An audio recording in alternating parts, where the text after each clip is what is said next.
Yeah, that's Sports Goombahs radio webcast. Figure we play a little music for you while we got our act together. This is Sports Goombahs radio webcast. I'm Cassidy King. I got my chef to the left, Brendan B. Got Mikey the Wall over here with the fine headphones on. Mm-hmm. I told you I'd fix you. Fix you up. 267-563-2893. 267-563-2893. It's the Sports Goombahs hotline. Check us out on Facebook and Twitter, Instagram. You know how to get us. We're ranting and beefing sports and more tonight. Plenty more. We got a little SNL action going here. We're going to give you our favorite NBA teams of all times and much, much more. Give us a call, 267-563-2893. You can call us or text us on that line, and we'll respond. Sports Goombahs website is www.sgshow.net or www.thesportsgoombahs.com. It's brought to you by M. Resnick Plumbing, 215-259-5018. Servicing the entire Delaware Valley Plumbing. Also, Apple Public Adjusters. Got a problem? Give them a call with your insurance.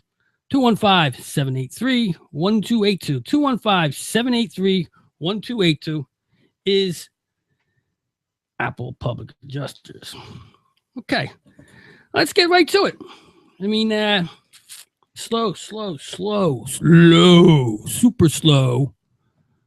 sports week. How you look at it. Anytime the NBA is the highlight of the week, it's not going to be a good week. Well, they had the All-Star game, which I kind of found rough to watch in general, for the most part. From switching off from SNL 40 years to the All-Star game, back and forth to watch that. It's, wasn't too exciting as far as I'm concerned. I mean, it's the same old basketball. I mean, they're not playing defense, obviously. What's the score? What was it? 163, I think, to 150. Oh, low scoring. Yeah. Typical. Well, it went over by a solid 15 or something like that. Yeah. Well, it's and what Westbrook won the 41 points. Where was the game played? I don't know who was played at. Was he the home? I was in New York. Was it New York? Yeah. Okay. Well, that New York with SNL going at the same time. What were they thinking when they planned that action? I'm sure the mixture of post game and post show parties. That's what they were thinking. I'm sure the traffic was lovely. Yeah. Well, either way, it's you can't. NBA All Star is just as bad as the rest of them. I mean, as far as All Star games go, I mean the dunk contest. I watched a couple seconds of that. I couldn't. What I watched the same old dunk, the same old stuff. Like you said, they give them 100 tries. I disagree. You disagree? I'm going to have to disagree with you too. You like that? I didn't. I normally don't, but I thought that the kid that won, he was actually entertaining. I was shocked. I didn't think I could figure. Which dunk entertained you? The one through the legs. Around, yeah. I've seen that before. Right. You know what? Maybe because I never paid attention to that crap before because I never wanted to, but I knew we were going to have a week show. So I figured I'm going to get in there. I'm going to do my own work. If I'm going to pay, if Mikey can watch hockey, I can watch a couple hours of basketball. That's the way I looked at it. Well, it's like I said before, you're never going to see something you haven't seen because everything that's physically possible to do with a basketball and jump and throw it through a hoop has been done. Yeah. But the way he did it, he had air. Yeah. He was still going up. Like it wasn't like he was one of those kind of like he just kind of like that, just tapped it through with his finger on the rims. No, he was throwing them down. You know what I think it is with me watching that? It's like now that everybody can dunk. I mean, the dunk is, with the size of the players and the way they get. And everyone can dunk. In general, it's become, there's only so many different ways that you were able to throw the ball down in that hoop for years. And now they've developed new things, new acts, so to speak. Through the mid 2000s, it was like jumping over stuff. Yeah, that was corny. You know what I mean? That's the era. Shaq sitting there in a chair. That's the era that kind of killed the dunk contest. Right. Yeah, that's what I'm talking about. Jumping over the hood of a car. Yeah. It's not because they ran out of dunks. They ran out of stuff to do. And like you said last year or a couple years ago, let the guy do what? That was like 8 years ago. Was that 8 years ago? Yeah, you let him go 21 times till he made his dunk, which is. That's not what it's about. It's supposed, to me, it's you got the dunk, you go, you do it, you don't do it, well, you blew it. That's it. Mm. It's like the Olympics. They don't give you do-overs, 5 different times. It's supposed to be somewhat of a competition. Yeah. I don't know. I didn't hang around for the prize at the end. Whatever the prize is, an actual trophy. It's a trophy and maybe some money towards a charity. I mean, maybe that would give it a little more pizzazz or something along the lines where you have something a little bit of fun to play for. I don't think 19-year-old rookies are really. Unfortunately, I don't think they care too much about charities. No, I don't think a 19-year-old rookie. I think he would rather have the money. Yeah. A year ago he probably had $10 in his bank account. He probably wants any prize that comes. He doesn't care about charity. Yeah, it's different now. It's not. See, back when we were kids, or when I say kids, when we were in the 80s, 90s, you had Julius Erving, you had Jordan, the guys, the stars were doing the dunks. Now, after the past 10, 20 years, they bring out first of all, the stars don't want to do it anymore. LeBron James did it, his first year? No, LeBron never did. He never did it? Never did. They wanted him to do it. I remember they wanted him to do it forever. But, first of all, the stars don't want to chance themselves, number one, on something like that. And it's not what they do. They just don't want to get showed up. That's all it is. They don't care. It's not about injuries. Well, guys no, I don't think one person's ever gotten hurt in a dunk contest ever. No. So I don't think that's what they're concerned about. And they're not concerned about. It's not like the home run derby where you're concerned about messing up your swing. It's a dunk. You do it. They do it in practice every day anyway. They just don't. It's all ego. LeBron doesn't want to get showed up. Right. I need Julius Erving. Can you imagine if he lost to that 19? And he would have too, probably. He probably would have. I mean, the crowd's gonna go crazy because it's LeBron doing it. So any hard dunk is gonna be like, oh my god. But he wouldn't have done anything more creative than Levine did. Well, did they still do the 3-point shot, or is that done? Oh yeah, that's the one. That's talent. No, that's the one where the stars do it. Yeah, that's all the stars do that. Yeah, that's because you got to be a star. That's why you're a star, because you can do that. You better be able to make that shot if you do it. Yeah, I remember. When last time I think I saw the 3-point shot, Bird was shooting it. He was in it. Him and I think Nowitzki actually won it one year too. There's the last 2 times I saw it with Bird and Nowitzki. But I usually don't watch NBA All-Star stuff. I have enough trouble watching NBA games, let alone their All-Star game, which is played like it's like ballerinas out there, flying through the air, dunking the ball. The celebrity game, was kind of funny. Now that little Mo Davis. Let me tell you something. I sat here. I bragged about it. I had to. The celebrity game was fun. Yeah, I told you guys. We were with this when the Mo Davis beginning of that stuff. You were here, right? Not in the beginning, in the summer. No. Well, what I did is I said that they were going to parlay this little girl into a heavy box. Her mother and the whole 9. Remember, I sat here. I said, "Well, when we did our year in review, I did put her as one of mine." Yeah. Well, what I was saying was that what happened when she didn't win this thing. She's the first girl to be a pitcher, but she didn't win the whole thing. Now we found out the whole winning thing's tainted anyway. But I said that everybody was talking how great this, that, and the other thing. But what I was looking at is what they were doing to her. She was becoming a meal ticket for everybody involved with her. Anybody who touched her was bringing her towards the money. It's all about the money now with her. I mean, maybe not for her, but her handlers, her mother, I'm sure. I mean, look at it. Look what's going on here. They're paying for these flights and going all over the place. This is not coming out of their pocket. So there's sponsors here for her. And that's why I said at the end of the year, when we did our predictions, I said, you're not going to see the last of her. She's going to pop up all this year. Yeah. And you're like, no, because she can't play anymore. I said, she can play basketball. And when and I'm not knocking the girl. I'm not. But she played in the celebrity game. That's what she is. Yeah, I know. She's a celebrity now. That's what she is. She's not a 13-year-old celebrity. This has got nothing to do with her ability to play basketball or baseball. She put a move on Kevin Hart, though. That was nice. It was a good move, too. Yeah, but first of all, who's Kevin Hart? I mean, 4-time MVP. What do you mean it was Kevin Hart? What, 4-time MVP in a celebrity game? Yeah. Well, that's not saying much for the celebrity game. He had like, sure. like 15 points. He's a This is local the one guy, that right? Justin Bieber plays in. too. Washington High School, right? Yeah, local guy. Right, they have Justin Bieber and a bunch of other clowns playing in this thing. Yeah. No, there actually it was a weak class of celebrities. Yeah, well, no wonder. It really was. that's the part. You know why? Because they all wanted to be at this SNL night down That's the right. street. Well, it was Yeah. a different night, but Yeah. no, I did the one of the guys who did play in the game was I was impressed by the who is it? The Grizzlies owner. I don't know if you saw him. Yes. The Grizzlies owner. Yeah.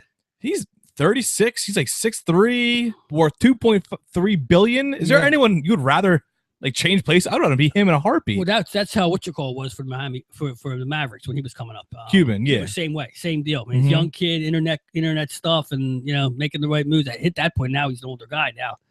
Yeah, And he had some game too. He had like 16 Yeah. points. yeah, He signed himself to a 10-day contract. I like that kind. That stuff's better than the actual games itself. It definitely is. Yeah, Of the whole weekend, the actual All-Star game is like third or Yeah. fourth. I don't even know how many things are, but it's not even on my radar. it's not topping SNL's 40 years. It's not topping Shameless, and reruns of The Family Feud. As far Mhm. as I'm concerned, But I we pulled got a up. good show for you. I pulled up a list of the guys in the 3-point contest because we actually mentioned last week the dunk contest is just rookies and no namers, and that's why it's not the lust isn't there anymore. Right. The lore 3-point contest: Klay Thompson, Kyle Korver, James Harden, Kyrie Irving, Steph Curry. These are big names. These are top names in NBA. All of them, I think, are all-stars. Kyle Korver. Kyle Korver was an all-star. Still making noise out there. After all you, He could shoot. He dropped like Yeah. 20 in the Oh, all-star game. I know too. what he's like. I mean, he was here. He had a stint here. That's why I know the name. He kind of faded away. Well, I don't know if he faded away. I don't watch enough Obviously not. NBA. Obviously, He didn't didn't fade fade away. away. Yeah, right. But you don't hear his name. I mean, He, look. he has a good fadeaway, Don't but he tell me didn't you- fade away. Don't tell me who doesn't fade away in basketball when I know nothing about what goes on. And it's not like it's talked about other than the NBA channel and when games are on. You don't really hear it on talk radios around the area. Even when I scope the country on different sports stations all over the country, I don't hear any basketball talk. Really, I don't. No one brings it up. Unless they're in like Oklahoma City, because literally all they have. Yeah, and all that. And what I've listened to Oklahoma, and that's a lot of negative going on there with that team or whatever. They're an unhappy crew there. Even when they got a superstar don't mean nothing anymore unless you're winning. For the most part. But get the basketball rap anywhere. I mean, conversation's all the same, and it's locally it's all about the upcoming Phillies and what are the Eagles going to do for quarterback. Oh, and the local thing is the Flyers making their run. Yeah, But you know what? That's bullshit. That the Flyers run is bullshit. Like you said to me the other day, it used to be their cup run. Now it's about them making the playoff run, and we're supposed to be happy about that. It's just it's the Stepford family, whatever they used to call these Flyers. Watch it. It's too hard to watch hockey right now in Philly. It just is to go down there and watch them play. I don't care if they have 7 wins in a row. They're all overtime losses. The bottom line is the hockey itself stinks. It's played the same way here if it's been played the last 40 years. Talk about 40 years. I mean, it's been 40 years since the Cup, 40 years of the same type of hockey, 40 years and 35 coaches, and nothing ever changes here. When we were pre-gaming the show here, and we had the old station on and the classics on, and it had the Game 7 Boston won when they were down 3-0 in the series, and they were down 3-0 in the Game 7, and they came back and win. That quite possibly, we all made jokes about it, but that quite possibly because it'd be the last time you ever saw any kind of spark out of this team. You and I sit here, we were sparked just watching it. We were like, we were watching it like we hadn't seen it before. Yeah. We were waiting for the final goal they scored, right? Because you forget. You get caught up in the moment. Everybody got caught up in the moment. Then go back looking at coaches. Yeah. And look who's the coach is. It's Lavi. Yeah. And they were doing good. And then as soon as he tried to assert a little control of the team, right. Goodbye. Let's trade this person away. Let's trade this person away. Blah blah blah. Boom, you're out of here. Fire him. And look what he's doing in Nashville. Yeah, and my Predators right now. Yeah, exactly. Dow Jones Predators, Dow baby. Jones Predators. I'm banking on them right now. That's the truth. I mean, that's the problem. And we said it. If the coach goes against the system, no, not the system, the philosophy. The philosophy, right? The culture of the team, right? He can have his own system as long as it complies with Ed Snyder's philosophy. Right. That's right.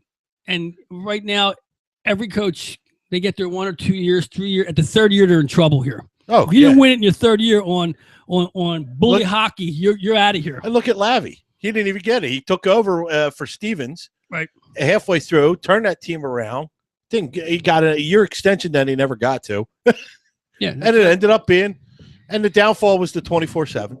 Right. And that's the downfall of teams. Empress Golfs. Yeah. Right. Yeah. Well, 24/7. That's still. It was so bad for teams they had to move it off HBO. They had to get it to the Epix channel. So not. Is it even on? It was on. Yeah, it was on this year. They had one to the 24 to the. Oh, that's right. Yes, Toronto it was it this year? No, who played this year? The game. I forget. Toronto was last year. Well, yeah. Here's the deal. We don't. It's that bad. We can't remember who it was. And you know why? Because it didn't get the push. And like we could probably do roll call on 5 years in a row, but we can't do last year because we didn't get to see it. Yeah, because it didn't get the push. It was on Epix. It wasn't on. As a non-hockey fan, I enjoyed the 24/7 show. What's even here? No.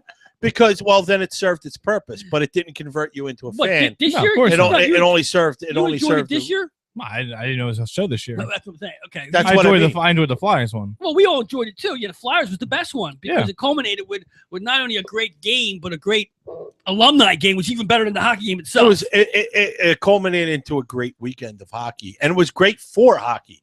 It was probably the best one that they've ever had for hockey. Probably had the best ratings, best draw, because when you go back on such a story, and I think this is the only way it could get any better is if it was Boston Rangers, because then you could go back so many years and have all those storied. I mean, let's face it, there are certain teams in this league that have, good or bad, they have that character. And Flyers have always been like that one of the original 7 teams, like the first expansion team. But they're often included in that because of their storied history. Well, and the great rivalries they've had. Also, it was convenient that New York, Philly, they had a lot of the players from both teams are still in the area, and they could put them all together on the same ice that day. Oh yeah, that was a brilliant move by them. Well, remember and most of the time, we just love to hate New York, period. And then you throw Boston in the mix from the 70s and the late 70s, or all through there, and it was just, you're talking pure rivalry. And it was created. The reason why it was so strong and all that was going on was because of the rivalries, because of the history. And I think that's why you had the very best of the Winter Classic, I should say. It's televised, right? That's all. I mean, the Winter Classic was that Classic was televised, right? It was promoted as a 3-day weekend, and the 3-day weekend, starting with the juniors, with the farm team, the Phantoms game, and then with the Flyers alumni Saturday and Sunday with the big game, and it was all televised on NHL Network. You got to see the whole thing. These other ones, you're not seeing their alumni games. They're not broadcasting the same way. The Flyers one was completely different. It was why did that not happen? Because there was different bucks put into this game. This was televised like a Super Bowl. The Flyers Ranger one. It was a 3-day event.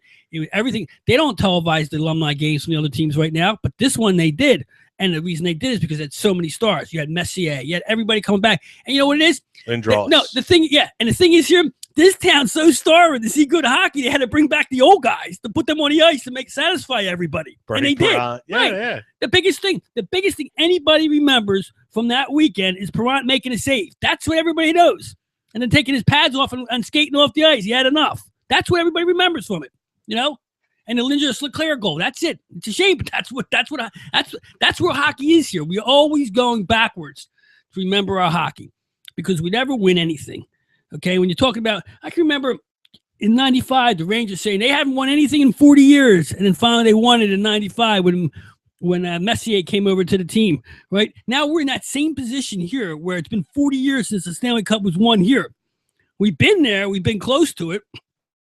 To a point, but as far as winning, I mean that's like Chicago Cub run now, in the NHL. It's the same deal. 40 years is a long time for a team that's always competing for the cup, so to speak.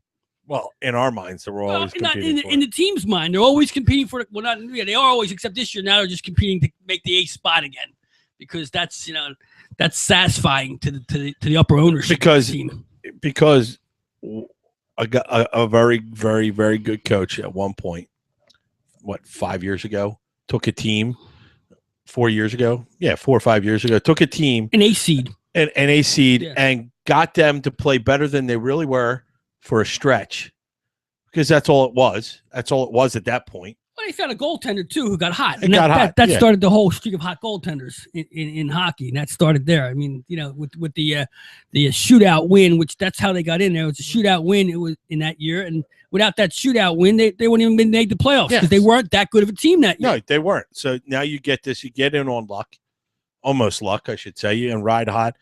And at that point in Philadelphia, in our minds, we went all the way to the cup, and we accepted the fact that if we can just get in, we can go all the way to the cup again. Well, Not to the cup, again to the cup like that. You know what? In hockey, that happens. And again, hockey, It that happens. does happen. The top a two lot. teams, except last year, which happened to be the top two teams, don't happen too often. So their philosophy of getting in, and the Penguins will tell you that, get in and win. That's how it goes. I mean, Penguins are usually what somewhere I'm around saying, 3-4 New seed. Jersey did it for years. New Jersey did it for years. They won several cups not being the number one seed, just getting in there and playing shutdown hockey. That's Didn't the way Anaheim happens. do something like that 10 same years thing. ago? Yeah, that's it. That's what I'm saying. The top two seeds, St. Louis Blues are always up there in the top seed, and they never get past the second round ever. You know, that's just to go to show. You don't have to, and that's why we say there's two seasons of hockey. You have the regular season, and then you have March and April when you start gearing up for the playoffs, and that's when you start playing, and that's when the teams start to move up. That's why I'm watching the Islanders and Nashville. They're playing so hot right now, kicking everybody's ass. But I want to see when everybody else puts it into gear and what happened. And that's when you'll see what the Flyers will start to fade away when they got to kick it up, because they don't have a team that can kick it up. They just don't. They just don't have players. Well, you look. When was the last? When was the last time Giroux and Eddie and Voracek even scored?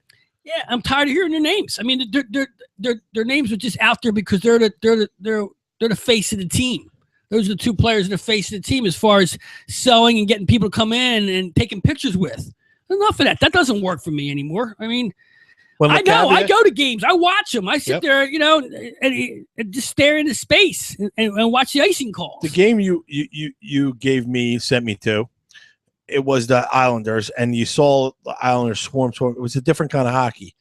And I could not tell you how many times I saw even like Giroux touch the puck. I can't. I know that there was oohs and clinks when LeCavier's line came on. And unfortunately, when I'm sitting there going, your best line right now is your fourth line with a 40-year-old guy and a bunch of no-names. Yeah, that's a big problem. Bellemare, and I can't even tell you who the other guy is. The only reason I remember Bellemare is because he ran over somebody. I don't know who Bellemare is. Exactly. What number is and 42? I don't know. Yeah, well, there you go. That's they're big volumes. I don't know what number. That's what I mean. Like when they're out hustling and they're playing, they're the team. You know, when you're sitting there and you go, "Wow, that was a really good shift." Right. And you see that. That's what I hate. That you just said it right there. That was a really good shift. I hear that so often from the booth. I hear that from, you know, at in between periods. Oh, they had this great shift and that great shift. Like, I even hate the word shift. You know, it's like, I don't come here to see good shifts. I want to see goal scorers. I want to see bang, bang hockey like they do out west. They get on the ice, they fly up and down the ice, and they score goals, and they don't care about shifts, okay? They care about playing hard and scoring goals like hockey used to be, or should be, or the way it's played in Chicago, in Anaheim, in Nashville, and even in New York now. You know, both New York teams are hot, are enjoyable to watch. That's the deal. You know, for the most part. San Jose slipped though. Yeah, they have slipped, you know. They have some. I thought they were looking good at the beginning of the year. Yeah. I thought they were going to be one of our teams. But who knows? They could be the team that kicks it up in the second half here. They're not out of it. They're not out of it by any stretch, but I expected more from them. Yeah, well, they're another team that just hangs around till the end. They're like the Blues of the West. Yeah, that's right. West Coast Blues. You know, they'll be singing the blues too. Well, what are you going to do about that? I don't know. That's hockey. I mean, like you said, there's not a whole lot to talk about until March when things start changing. And that's not far away. We got a couple weeks actually, till, you know, teams start gearing up for playoff. You know, they're talking about it now, but in March is when you position yourself for what you're going to do. Can't wait. You're not kidding about the Rangers and the Islanders. Yeah. They're 5-5 in the third now. Yeah, They're both lighting the lamp. Because you know what? They're contorting to the league themselves. They're getting players who can move the puck up and down and make plays, and they're not sticking with the old school philosophy. Get a couple of fighters and that kind of bullshit. I'm tired of that. Look, it doesn't work. Mucking and dumping doesn't chase in hockey, and it doesn't work in hockey anymore. It hasn't worked for years. He's a good grinder, coach. Yeah. They're doing a rugby scrubbing in the corner there. Remember, Gene Hart used to always say rugby scrubbing. Give us a call, 267-563-2893. It's the Sports Goombahs hotline. Give us a call. Give us a text, and we will talk about whatever you want to talk about. This is the off season for sports, right? Like we got soon. Yeah. This is when we have to, we have to go off topic. Yeah, and we'll talk whatever you want to talk about. Women's clothing. What? Did I miss a joke there? We get the women's clothing. Why are we talking about? All of a sudden you got the over-under on Project Runway or something? What? You change the topic, that kind of stuff. 267-563-2893 is the Sports Goombahs hotline. And we want to get into the topic, a little bit of NBA talk now. As far as what I do is last week we put together the top 6 players all-time NBA. I'm talking not just the best players, but top 6 players, starting 5 and a 6 man who you think put together, and why you have your top 5 and your 6 man, and the reason for making them the all time. As far as what you've seen, I mean, I'm a little older than you. Yeah, so I did the same thing. I did it as my top 6, not so much the top 6. Because obviously, if we just did the top 6, we'd all look pretty similar. And what fun is that? And you know what? And those teams wouldn't win every game, because when you have the best players on the team, they all want. I'm sure they'd win more than 9 out of 10, maybe 99 out of 100. But you know what I'm saying? If they want against other good basketball teams that weren't all stars, that kind of stuff. Yeah. I mean, in general, like for instance, I put together my 2 guards would be a Magic and Michael Jordan. That's you can't. I don't know how you can go anyone else with the 2 of them, regardless, because putting them in my backcourt means I got defense, and I got offense, and I got control of the court, and I don't need any other scores. With the 2 of them, I don't got to worry about. All I have to do is worry about the defense of the rest of my team. So that's my backcourt would be Jordan and Magic. And I know it's cliche to have the 2 of them, but when you look at it, those are the 2 players. There's no argument to make, elsewise for you. For my backcourt, obviously, it's not going to be as good because in my era, the point guard, there really hasn't been a Magic type point guard. I had to go with Jordan and Jason Kidd. Right. I had an internal debate between Kidd and Steve Nash. And I know Steve Nash won 2 MVPs, but Nash does not play defense at all. Right. And Kidd averaged like a triple-double. So, every 5 games. So I had to go with Kidd. So I went with Kidd and Jordan. Kidd and Jordan? Yeah. Well, I kind of forgot about Kidd, actually. But these things, I didn't. He was on my radar. 10-time All-Star. I was looking him up, yeah. Yeah. Jason Kidd, he's see, basketball, there's so many good, you can just, as you see here, there's so many good players coming out of the 80s and 90s alone. Mm-hmm. Forget the 70s. Back the 80s and 90s, a ton of good ball players. Every team had, 5 or 6 good players. Unlike now, it's a little different. Especially with all the guys I'm going to have on my team, I don't need another score. I don't need an Iverson. I don't need a Nash. I needed more of a just truly pass first, play defense kind of point guard. Brendan, who do you have as your guards? I had Jordan, because if you don't say Jordan, you're an idiot. But yeah. I had Magic. I had Magic just because I personally remember watching those games, and he was one of those guys. For me, and Michael as well, is like you hated yourself for rooting for him because they were on the other team, and you just wished they were on your team. And I mean, he just seemed like he for some odd reason to me, he seemed like he coached a damn game. But I look at what we have the same guards. To me, it's the way they played the game as far as controlling the game and the other players on it. They could have, they could, like I said, control defense and offense. Both those guys played both ways all the time, and they could also make anybody in front of them, any forward, any center, look good.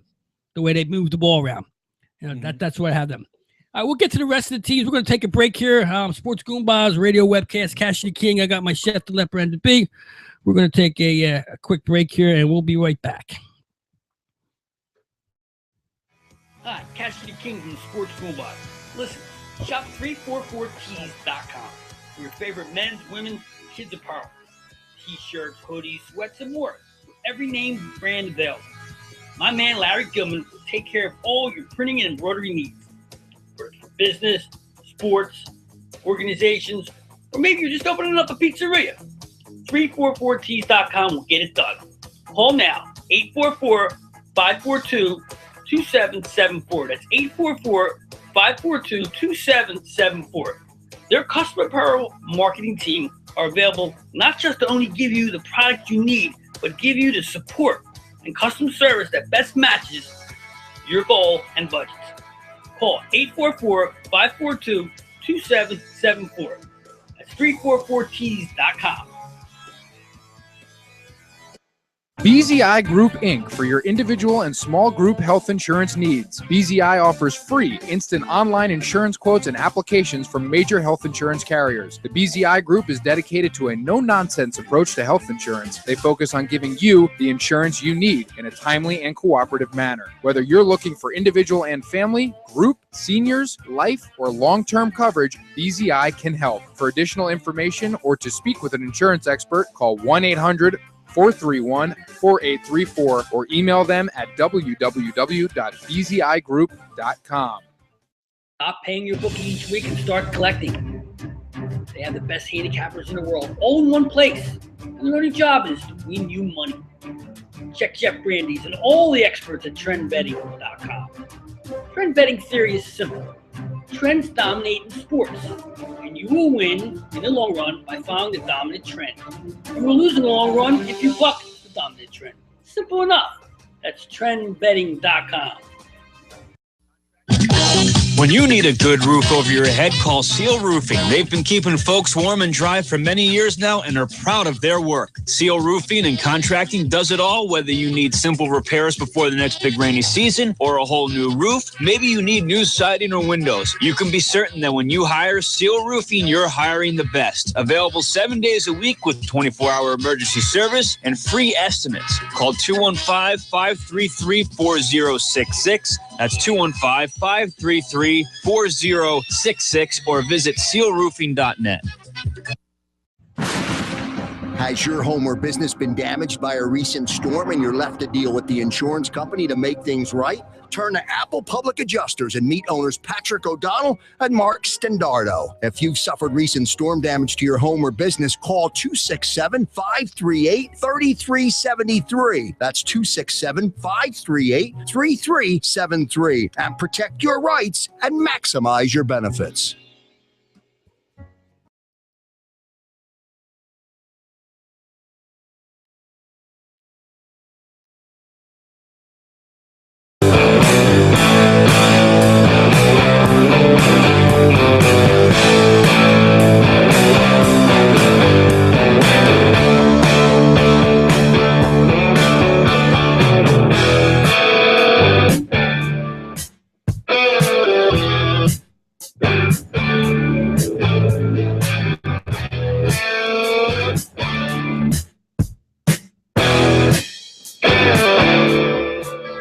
Sports Goombahs web page, radio show, webcast. We're all here happening. Cashy King, Chef to the left, Mikey the Walls, doing it at www.sgshow.net. I'm your man, Cashy King. We got a good one for you. Yeah. All right, we were talking about our top NBA players, our top six for our teams of all time in our era, I should say. Me being 52, Mikey 27. How old are you, Chef? 45. 44. So we got 3 decades covered here. Yeah, we got the 30s missing. we got we'll have to get somebody else in there. So I'm going to go to my middle guy, my center. Skipping right over the forwards. Well, I'm going to get to the forwards. We're going to go to the center first. All right. Because that's where we're all going to be different. To me, I'm putting Moses Malone at center. Now, I know people are saying, what? Moses Malone? If you think about the team that I'm putting together here, what's Moses Malone going to do? He's going to give me every rebound. He's going to play awesome defense in the middle, and he's going to box everybody out. And with that type of player in the middle, I don't need Shaq, who's going to want the ball and can't shoot fouls. Moses can put the ball on the foul line too, by the way. So I'm taking a player for what I need down there. Okay, I don't need him to score. When you got Magic and Jordan in your backcourt, you don't need your center to score. You need to play defense, get that ball to these guys, get rebounds, and take it the other way on the break. That's how I'm looking at this. I don't need anybody else who wants the ball. I got 2 guys who have the ball right now. Right, so I don't need my center one. That's my theory on taking Malone. All right. I, however, do need Shaq. So Shaq is my center. Right. Okay, I understand that too, with the team you have out there, right? It's not even so much that you're saying like, oh, I don't need this. I all need to rebound. When you're picking for the best of all time. No, wait. When I told, but listen. Let me say, here, when you're picking a best starting 5 from any era of all time, whatever it is, you can take guys who are just all around. Like Shaq can rebound. Shaq can, score. He'll take the pressure. Let's just say they want to start double covering Jordan. Right. You're not going to have, Malone's not going to be a Shaq who you can't double cover my Jordan and then just dump it down to Shaq who's just going to dunk on you all day long. Well, from what I watched of Moses Malone, no one's stopping him either, regardless of his size. He's not as offensively capable as Shaq. But I understand, but when we put the criteria for this team, it wasn't put together the top 6 players ever. I know. Put together a team that could win day in and day night, a starting 6 that could win an 80-game season. You know what I mean? That's what I was trying to look at. I look at a team that can consistently. Well, I think Shaq in his 4 rings or 3 rings, whatever he has. I understand. I think he wins plenty for me. I mean, that's my taste. Okay. I prefer a dominant center with rings. In the game 20, him mixing with Jordan and Magic, how's that going to work out? As when he's 19-0 going into game 20, he'll be fine. He'll be absolutely fine. He doesn't care. He's so he won't average 25 again. He'll average 18. I think he's fine with that. He had some problems with Kobe there, where they couldn't get together 2 stars on the team. They wanted. I'm taking that type of player here. Mm-hmm. Okay, I'm putting that together. I don't think Magic and Michael have a problem playing together and doing that kind of, because they want they're a little bit different as personalities. I'm sure anybody in Michael is Shaq's fine. Hollywood. That's what I'm saying. I wouldn't take Shaq because he's too Hollywood for my team. He's going to disrupt what I'm trying to do. Okay. In a sense. See? Oh, Mikey made my argument for me. I didn't have to do the work. I take Shaq too. Yeah, any day of the week. You know what? And I'll even go a step further. I understand what you're saying. I put Will Chamberlain before I put Shaq anyway. If I was going to do it, I would. But here's the thing. I would. Before we go, Will Chamberlain's out. He doesn't count. He's in a. He's in. You know why? He's in a category by himself. He's also before all of our time as well. Yeah, but I'm exactly. saying. Well, I watched him play once. As a kid on YouTube. No, I mean, it was at a game. He was when I was like in 72, 70, 71, 72. He was still playing for LA. But he's in a category all by himself. They shouldn't even put him in when it comes to best players. It's him, and then the category starts. Even with Michael Jordan, him and Chamberlain were different players, different year. Chamberlain, they changed the game for. They didn't change the game for Jordan. They changed the game for Will. All right, they changed everything about it. So I wouldn't put him in the category. But I see what you're saying. In an era where we all have seen the players play, I understand. Yeah, that I didn't pick Wilt because I never seen him play. Okay, so and for me, from what we were talking about, I thought it was players that we grew up watching or whatever. And then I say Shaq, and I say it a step further because maybe it's just he's got a presence when he's on the court. Yeah. So it's just like that's Shaq. And he can physically take over a game and dominate it. Exactly. Be the number one. And not like Moses could to a point, but any player on this list can, of course. Yeah, I'll put it. What I was trying to establish here is that the players that we're talking about are the best of the best we can put together on a team that's not just going to play 1 or 2 games together. A team that's going to be out there for a while. Yeah, if they're playing a full season. So far. When my team's 82-0, they're going to be fine. They're going to be perfectly happy when they're 82-0. Right. So if we're talking about a 10-year stretch after in year 10, yes, Shaq may say I don't want my own team now. See, well, first of all, if your team's playing against my team here, it's not going to be 82-0. We have 30 more years to choose from. Trust me, I don't want to have Jason Kidd. I'd rather have Oscar Robertson or Magic, but I can't pick them. Well, that's good. At least you're there. I would have said Oscar Robert too. We're going to leave Exactly. the early 70s and 60s go here. We're going to talk I got about slim pick. what I have the we've seen. slimmest of pickings. I got Jason goddamn Kidd as my point guard on an all my life team. I don't want that. In my heart, I wanted to take AI, and as we were doing this, I was at Sugar House Casino today, and I saw him down there playing blackjack. I thought it was kind of cool. I was like, oh yeah. I thought he was playing the whole big time. I don't know if it's only casino he's not left. But I'll tell you why. There wasn't this part of me that wanted to, because he almost brought me back to basketball. Almost that one. I mean, single-handedly, him and Croce sat there. You put Croce as my coach or whatever, my GM or whatever you want to do. Motivational speaker. My motivational speaker to get this, to get my team to play hard every damn day. But because of that, he was just this close to getting on there, and I changed it at the last minute. AI, he doesn't even come in. My top 50 is put as player. He's even top. When it comes to point guards, in the top 5. Yeah. What of all time? No, for me, for what I can choose from. Exactly. Sure, See, AI wouldn't distribute. Exactly, which is why he's on the which is why he's at Sugar House watching my team. Yes. I'm going to go to my forwards now. All right, now forwards.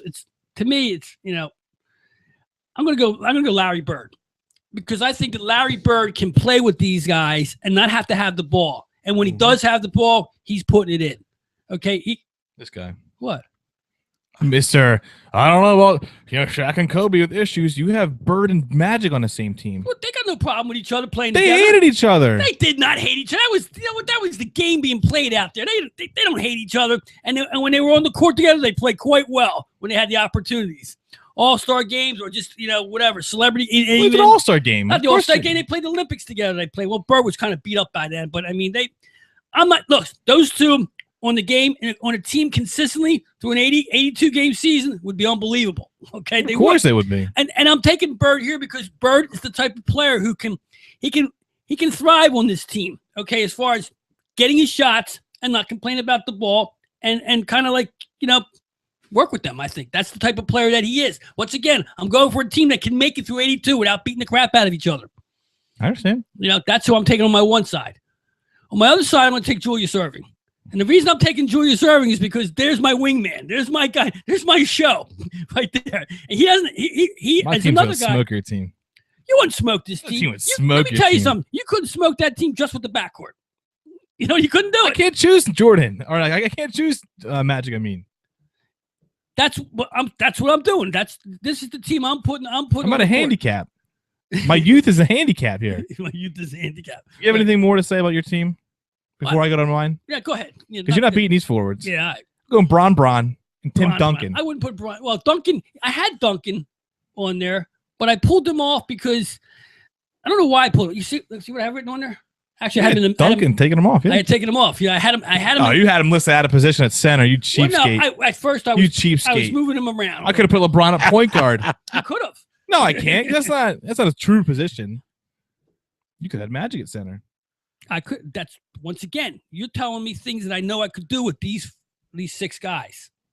Can mix, match, change, do whatever I want. They all could play every position. LeBron and Duncan. I mean, well, obviously Duncan's the best power forward possibly ever. Yeah. So there wasn't even a second thought. There was no Garnett. There was no Dirk. There was no other thought in my head other than Duncan. And LeBron's the greatest. Yeah. LeBron's the GOAT. Listen, Irving's there because he's the guy catching the bomb down the court. And LeBron's the one chasing him down, blocking off the backboard. Right. So LeBron couldn't stay with these guys. He couldn't handle 5 minutes with this crew because he's like a first team all defense every year. But not with this crew.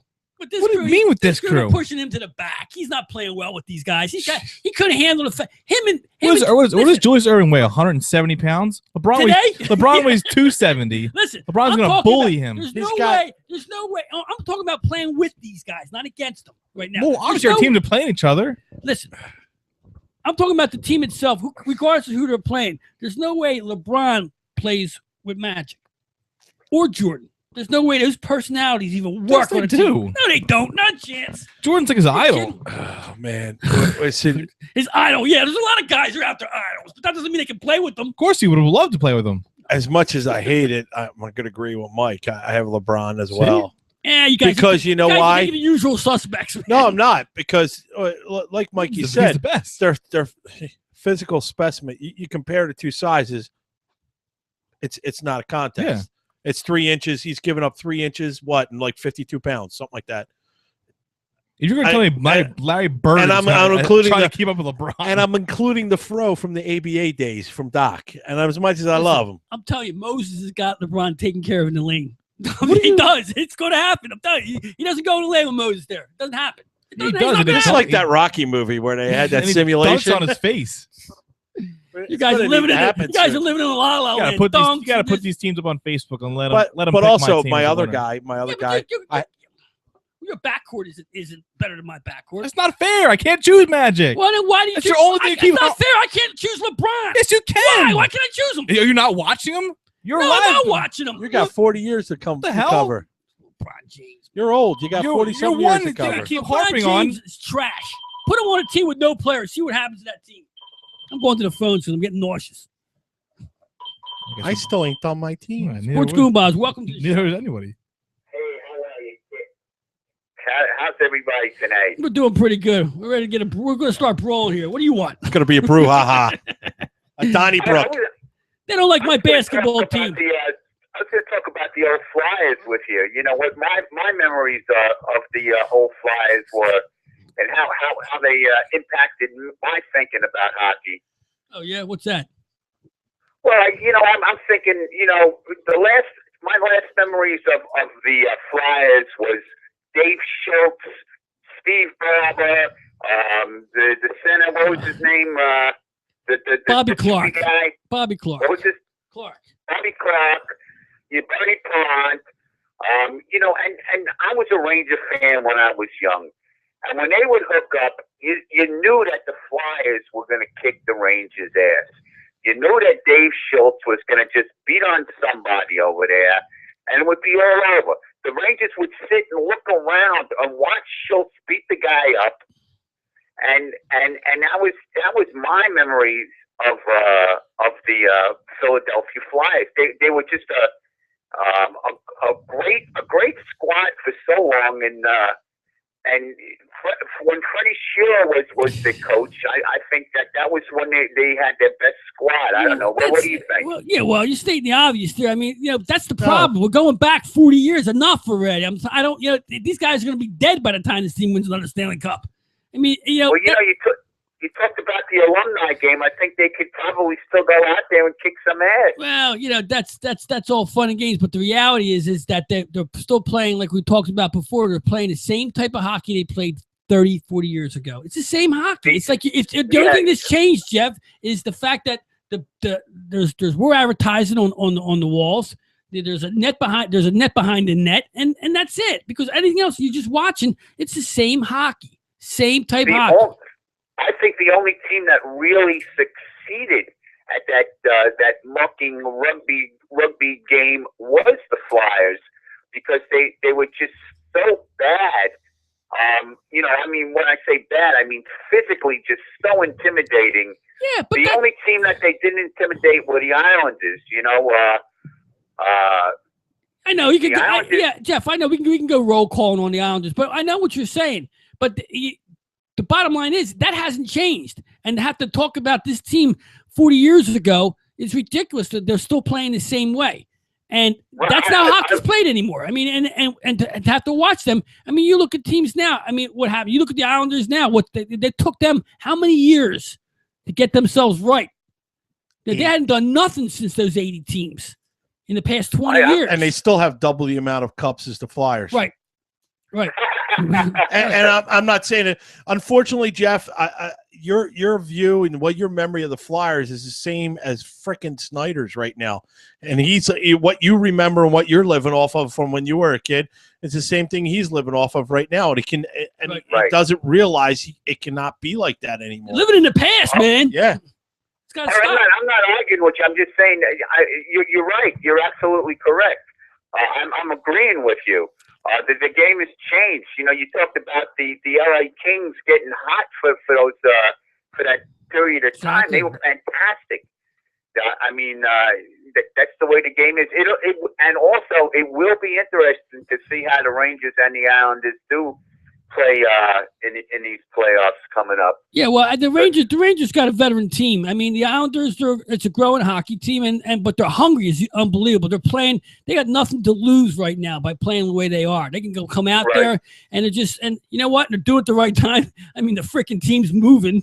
All right, new stadium, new place to play. It's almost like clockwork there. What they're doing, you know, they make it deep into the playoffs. They're selling out their stadium. They're bringing back their fans. And then they're doing it right over there, and they're doing it. They're doing it West Coast style too. They had a good game plan walking into that. They knew it was going to take time to rebuild. They got all their ducks in the line. It was kind of like almost like when the Flyers moved to the Whack Shack. Yeah, they got little Lindros filled the stadium, and they did. They knew they were going to be able to fill the stadium. This is what we got to do. We got to make that big move. Whether or not you agree with giving up 7 prospects and Forsberg and all that crap, Mike Ricci, it doesn't matter. It paid for that building. It was the move to make at the time because you needed at the time you were in that lull. How many times you missed the playoffs there? And missing the playoffs is the worst thing. And oh my gosh, like did you hear us talking about it early, Jeff? We don't care about going to the cup anymore. We just want to get to the playoffs. That's how disappointing we've become. I was picking it up most of it. It was my reception on YouTube was breaking in and out, but I got most of it. You got to get a better computer, my man. Upgrade from dial up there, Jeff. Yeah, get off that dial up, man.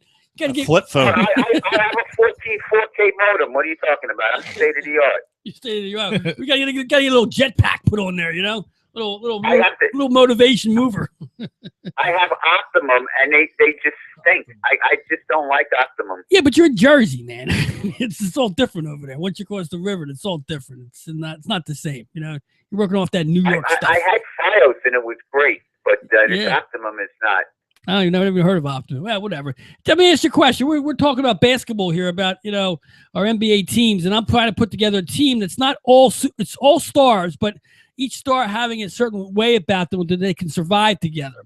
I don't think I made myself clear last week when I told these guys to put that together, because these are. I have discussed this at length with my son George, and I have my team. It's been prepared before I even heard this proposal from you. But if you want to hear it, I'll be glad to share it with you. Go ahead, tell me. Go ahead, blow it out. Well, people seem to think that Will Chamberlain was not the most dominant center in the game ever. He was the most dominant center ever. Wait, Jeff, we cut him out. We took him out of the equation. It's not fair. We took him out. And Hakeem Olajuwon would be my center, my second string center. Right, he's a forgotten man. I had him in mind too, but once again, I went a little different. Go ahead. Okay. Naturally, as you're shooting forward, you got Michael. I mean, that's a no-brainer. Right. And as you power forward, the power forward is wide open. It certainly is not Karl Malone. It depends on what era. You got to compare eras. I mean, the Bush in his era was dominant. Come on, man. You got to stay in the 80s, 90s, and 2000s with these guys here. We start going back to our age, then they're going to start yelling at me. Because me, I'd have Oscar Robertson, Will Chamberlain. Those would be my first two players I would pick. But that's different. That's back then. Right now, I'm trying to stay with these guys in their era. All right, so let's start with Michael and Scotty. Scotty and Michael together were as great. I'd have to have Rodman on the team too. He led the league in wait. You're right. I didn't tell these guys yet, but my sixth man was Rodman. Wrote it down right here. Team's awful. There it is. Rodman, right on the bottom there. Oh yeah, he'll get along with everybody. But Rodman would take care of what he needed to take care of his team and allow Jordan and Magic and Bird to score a ton of points. And he would do it in a wedding dress. Who cares? He's got how many rings does Rodman have? Yeah, right. Really. Who cares? Yeah. I mean, how many rings does Bill Wennington have? Who cares about Bill Wennington? Exactly. Bill Wennington didn't do what Rodman does. You couldn't out rebound him. That's right. And between him and Moses Malone, I got all the boards. Right? Yeah, there you go. Moses Malone. I mean, I loved him. Yeah, he was good. He did it here, man. He had one hell of a season here, and he was out in Houston doing it first before he came to Philly. Who else? Who do you guys? Who you guys? You're both forwards. You're power forward and you're shooting one. Well, we got Michael is that's guards. Is your shooting forward. No, he's your Michael. Who? No, he's your guard. You're gonna use. I'm telling you, he's your guard. Yeah, you make him your damn guard, all right? Now, who else you got? All right, then we put Larry will be my shooting forward. Okay, I agree with that. Who? Larry Bird. And my power forward is a tough call. There's so many out there that could fit the bill. I would hate to leave Dr. J off the team. He would have to play on my team. Yeah, me too. I got him down here. You old timers. You know what I mean? That's the problem with these guys. Speaking of living in a place, these guys are all living. Easy, baby Snyder. You know what the problem with these guys are, Jeff? Being Mike, they're living on ESPN highlights. That's what they're living on. No, not ESPN highlights. You like to see these guys dunking and jamming, but when it comes to winning ball games, this is the lineup that wins ball games. You know what? I never watched basketball highlights. Yeah. I can only remember and comment on what I saw, and what the criteria was. It was what we grew up watching, or what according to us, and why. You told me that, and that's what I went by. You misunderstood me. And our teams are going to smoke it. Your team's better than my team. You basically have my team, except you have Magic. Yeah. Well, my who's your sixth man, Rodman? Yeah, I guess so. Yeah. Yeah, man, that's what I had. I got a defensive Objection, team and an leading the witness. Team. I got defense and offense. All I need. The rest of the stuff is all bullshit. Dunks and crunks. My sixth man was Kobe. So, I mean, you're apparently better than mine. So, I leave Kobe off my team. Kobe's your sixth man. Yeah, absolutely. You know what? I'm going to comment. I forgot about Magic. Magic could play any position on the court. Yeah. So we're covered everywhere. My sixth man, and you're going to laugh at mine. I don't see Kobe surviving with my team. I mean, not as a player, but as personality-wise, through 80 games, I see fighting going on here all over the place. That's another thing I'm putting together here. Too. I need cohesiveness here. I need guys who I think the best of the best who can play together, and this is what I put this together. I just didn't put together the best players. I want guys that I know once the game starts in their locker room or stuff starts, that these guys could get along together. That's what I did. Magic Johnson on your team? I got Magic with Bird. All right. Yeah, there you go. Because Magic can play anywhere and dominate. Right. Exactly. Who's your forwards, B? No, we were down to the sixth guy, right? All right, I'll tell you who's my your sixth guy on the bench. You're gonna laugh, but I just remember it. It was no, it's Stockton. John Stockton doesn't make the team. He doesn't. To me, I liked him. And if that's a criteria we're going by, I like Stockton. He's got Dennis Rodman. You can't make fun of you when you have. You're making fun of him. Stockton's a great player. Yeah, I know. He's not. I would have him as a sixth man. He'd be my starter before he'd be my sixth man. But I see what you're saying. My sixth man is a sixth man. I just didn't take another star and make him sixth man. Rodman played sixth man. That's what he did. He started some teams, but mostly he was sixth man. What's that, Jeff? I take Bobby Jones, your sixth guy. No, I don't think so. He was good. He was a good six man with that team. You know, without that team, he's not a six man. Fantastic. Right. He was good. Jeff, what do you got this week? You were balls on, man, with Temple last week. Balls on. And Drexel? Did he have Drexel too? I didn't check Drexel. I didn't check it. No, you didn't have Drexel too, did you? Yeah, he had. Yeah. Did they win? Did they win? Yeah. Did you win both those games, Jeff? What do you need, a game for this week? No, I don't need a game. We're complimenting you on your last week's picks. Oh, thanks, man. I just take that for granted, you know? Oh, yeah. Okay. It's not for fun. It's not for fun, except when I'm betting. I had a good betting week, so that's the bottom line. I'm saying you on Drexel, you had Temple and Drexel last Tuesday, right? Right. Drexel won by 4. Yes. He won both games, is what I'm saying, right? Right, Jeff? Yeah. Thank you. Yeah. Drexel's line was -4, though, so according to this, he pushed. You pushed on that Drexel game, though. Well, that beats a loss, and you could have bought the hook on it, you know, if you're brave. Right, if you bought the extra point. Jeff, who do you like this week? Give us a play before I let you go. The Knicks. Oh, I'll tell you what I like. St. John's has 4 games left. 2 with Georgetown, 1 with Seton Hall, and 1 with Villanova.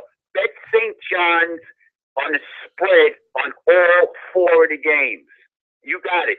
All 4 of the games? All 4 games, St. John's, whether they're giving points or taking points, St. John's is going to cover on all 4 games.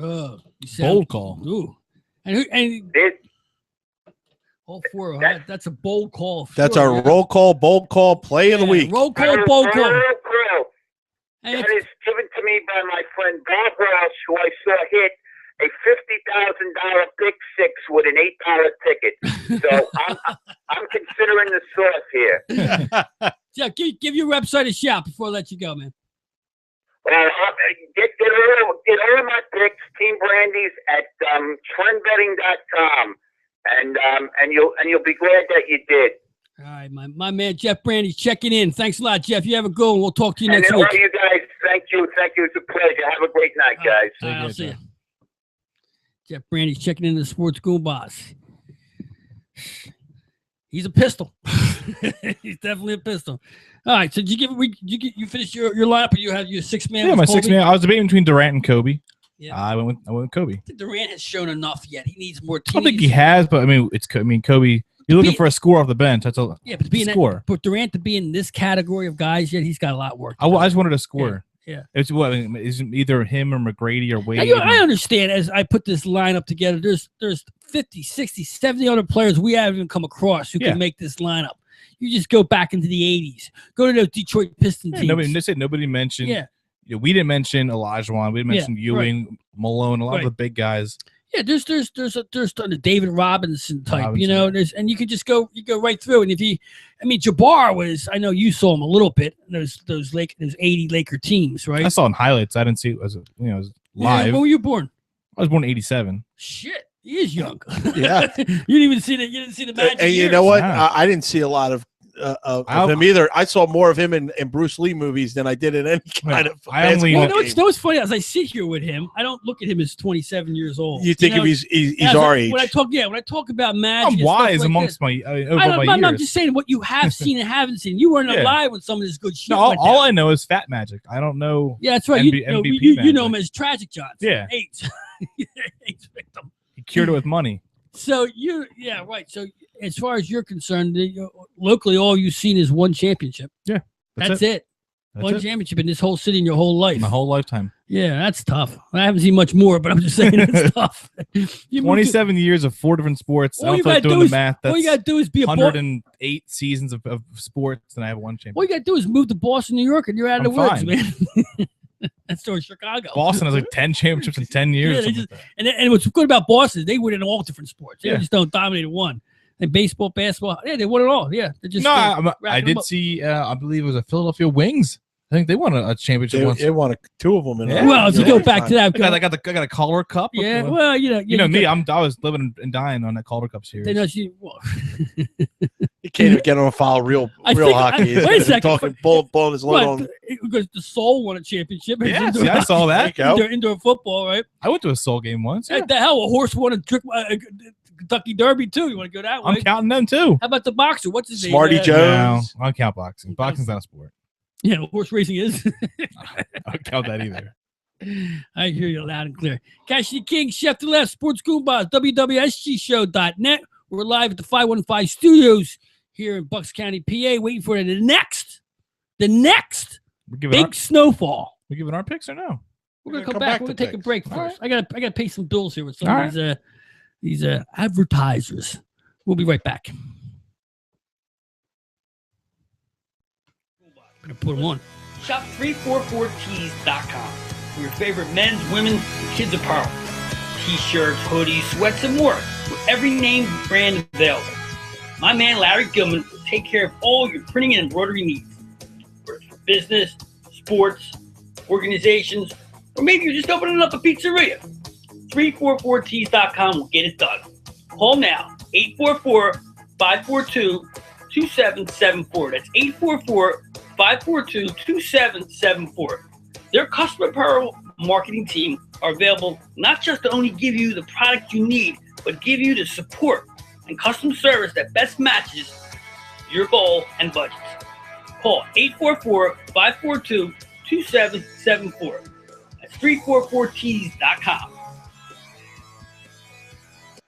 BZI Group Inc. for your individual and small group health insurance needs. BZI offers free instant online insurance quotes and applications from major health insurance carriers. The BZI Group is dedicated to a no-nonsense approach to health insurance. They focus on giving you the insurance you need in a timely and cooperative manner. Whether you're looking for individual and family, group, seniors, life, or long-term coverage, BZI can help. For additional information or to speak with an insurance expert, call 1-800-431-4834 or email them at www.bzigroup.com.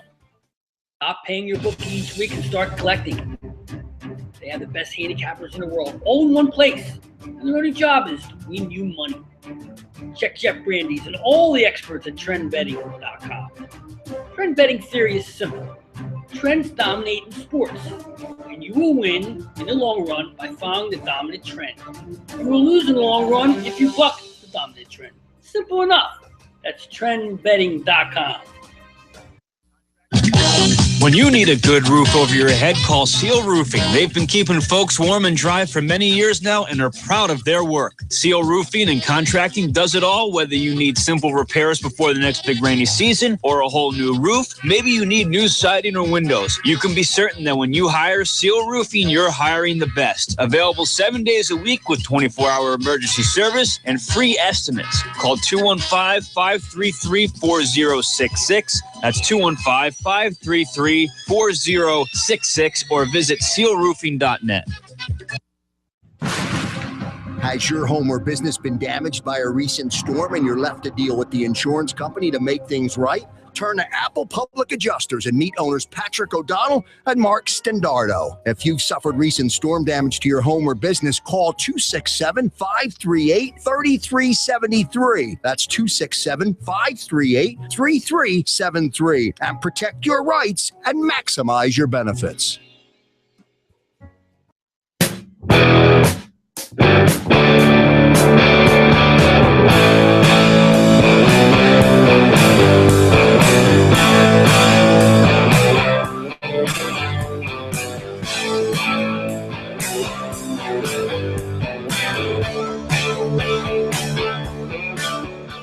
We're back. Cash the King here.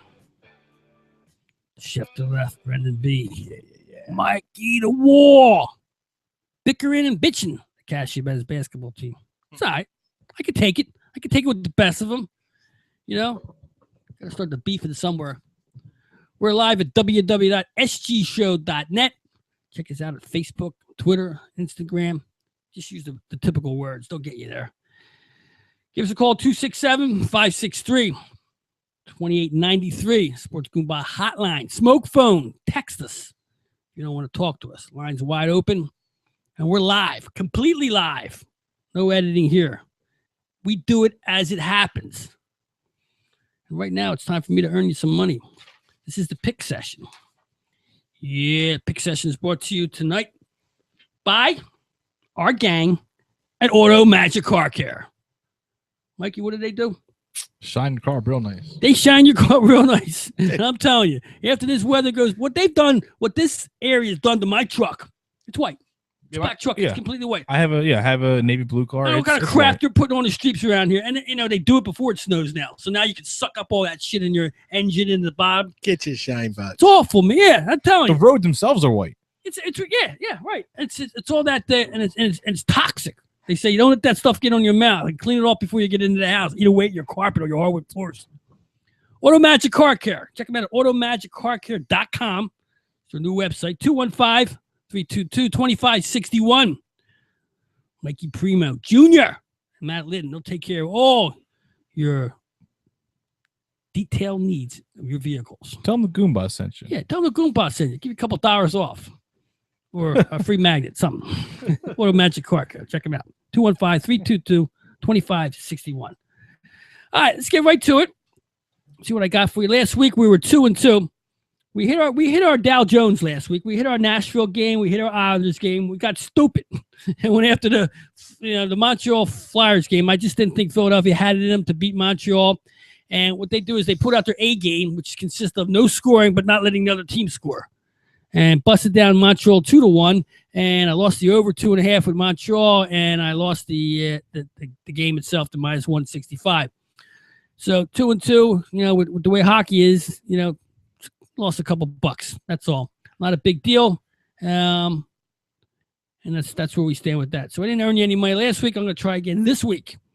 Got a couple games again. Once again, tomorrow I got San Jose at Nashville. Nashville -155. Take them. Stay with me with this team. I'm telling you, it's earning. San Jose is falling apart little by little here, and they're no match for Nashville right now. The other game I have is the New York Islanders at Carolina. I don't have a line on that right now, and I don't know why there's no line on that. I'm sure they'll put one up there, but I'm sticking with the Islanders again. Carolina, they come and they go. They come and they go. You never know what you get with the hockey team. Right now, the Islanders are scoring, and I like them. I like them over Carolina. I like the game total on this one, too, which I think should be 5.5. I like the over better than I like the game, but I'm going to stick with my Islanders. I'm sticking with my Nashville and New York Islanders right now. They're my two teams. You don't even have to listen to me. You know I'm on them. You know I'm not on them when I tell you I'm on. If you go to the website and I show you I'm not on Nashville tonight or I'm not on the Islanders tonight, that's how you'll find out. Okay? It's all free. Don't worry about it. Just go to thesportsgoombahs.com. Check it out at the top of the page, and I'll tell you if there's an Islanders and Nashville game and I'm not on them, I'm going to let you know. The other game is the Flyers are going to host Columbia. Now, I believe Columbus. Got a team now? Might as well be. Columbia stinks. Columbus stinks right now, but they beat the Flyers the other day. And this is home in Philly. I don't love this hockey game. I just want to give you something other than my Dow Jones, because I don't want to look like, that's all I'm running at here. But I like this game. I like the Flyers in this game against Columbus. I think Columbus is they're no big deal. And I don't know. I almost want to pull back on this game. I'm sitting here. I'm starting to think about it one way or another. I don't know. I want to lay to 155. I like the number there for Philadelphia. So I'm going to take Philadelphia and lay to 155 over Columbus tomorrow. And those are my three plays. Another play that I'm looking at is Minnesota at Vancouver. Okay, I got my eye on that one. Is that tonight's game? Check that on NHL.com. See that Which game? Yeah, Minnesota Vancouver. Is that tonight? 10 o'clock game? Yes, it is. All right, that's tonight. If you can jump on that, forget about it. Start already. You can jump in a time machine, go back 20 minutes, jump on it. I should have given that out at the beginning of the year. Anyway, just so you know, I had Vancouver minus the 105 in there, which their goalie's out tonight, and that's why they're minus 105, and Minnesota's the favorite actually coming into Vancouver. But when I see that, that number, I still like that. I laid at 105 tonight if I could. If I did. I should have, but I didn't. Who cares? I can't, so I won't. That's our picks. That's my picks. Once again, I like the Nashville, New York Islanders all tomorrow night, along with Philadelphia. That's my place. Take them, leave them, do what you want with them. But I know at least two of them are going to win. I got some. We got. As you remember, I don't know if you. Hopefully, if you took Cash's picks last week, you went 2-2. Which you said with the juice, you may have lost some. But hopefully, you jumped on my pick last week because that would have got us a 3-2. Would have made you some money. Right. I told you to take Wisconsin -8. They won. They won by 10. Hey, doesn't matter if you cover by 2. You cover's a cover. So Wisconsin got you some money last week. I got a pick for this week. Tomorrow night in the SEC, got Georgia -7 against South Carolina. Jump on Georgia. They're going to put away the Gamecocks. So there you go. You have what do you like 5-1? Yeah, the one I lost was that Falcons Panthers playoff game. Maybe we should make you the new handicapper on this thing. Bad bet. That's a bad bet. Yeah, once the pressure's on, I can tell you. When no one's looking, you can do great. Yeah.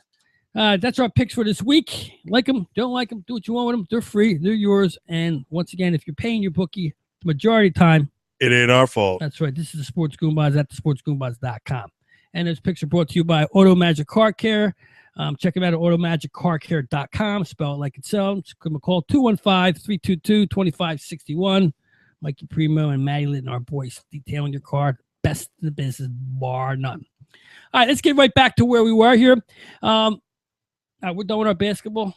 I got to move on, man. Yeah. So the big event last night. Yeah, the big event last night was the NBA All-Star Game. But but if you were smart, you switched over to SNL, which... It's Sunday Night Live. Sunday Night Live. Yeah, exactly. Yeah, what was funny to me is that you look at a show.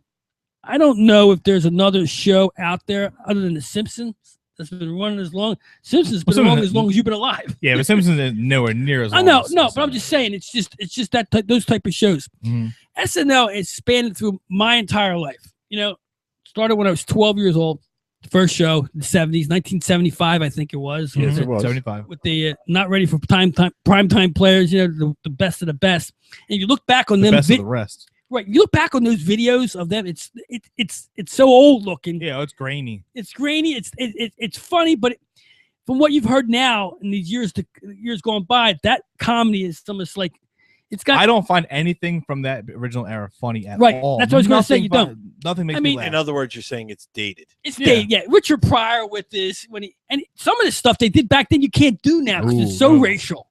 You know, that's what I said when we talked about All in the Family. Stuff that went on in the 70s. It was fine. It was fair game. Well, yeah. It's funny like the funny stuff came.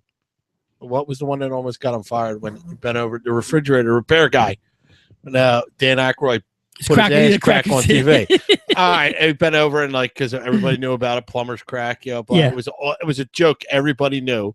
And here goes Dan, and he said, "Oh, I want to do this." And I think there was a big dispute. They were this close to getting fired for all that. Yeah, that was one of the funny. There's a lot of controversy. There's a lot of guys from back then who I find funny, but I just don't think what was going on back then was funny. Yeah, well, what they do is they went over the line. It was live TV, and whatever they did. There was no cutting it out at that point. And no, still not cutting it out.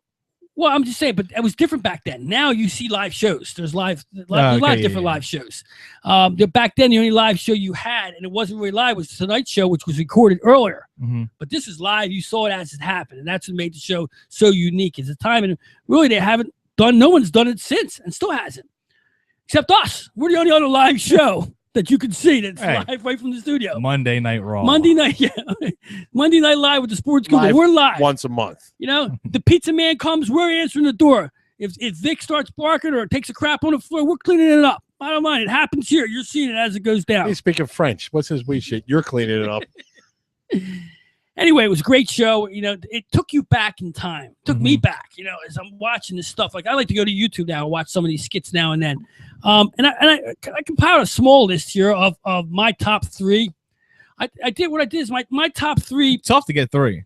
Yeah, it's tough to get three. What I did is my top three, and then I did my top special guest, the one who I liked, who came back and did the best. Yeah.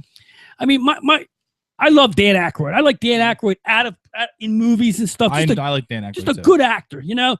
I hate seeing him age. You know, it's like I saw him last night. Like even when you saw Chevy Chase, he's still kind of like he's fine. Like he's like funny. He's old, he still has the energy. Like when you saw Chevy Chase last, Chevy Chase looked like Chevy looked like he wasn't with it. Yeah, he looked like he was getting he got carried out. Looked like he was. He looked like he was. He said when in because the kids were home, we were watching the red carpet show. Whatever they had it on, because God forbid we missed the start of SNL, and he's on there, and he must have. I swear, I double take myself because I went, didn't he just say that already?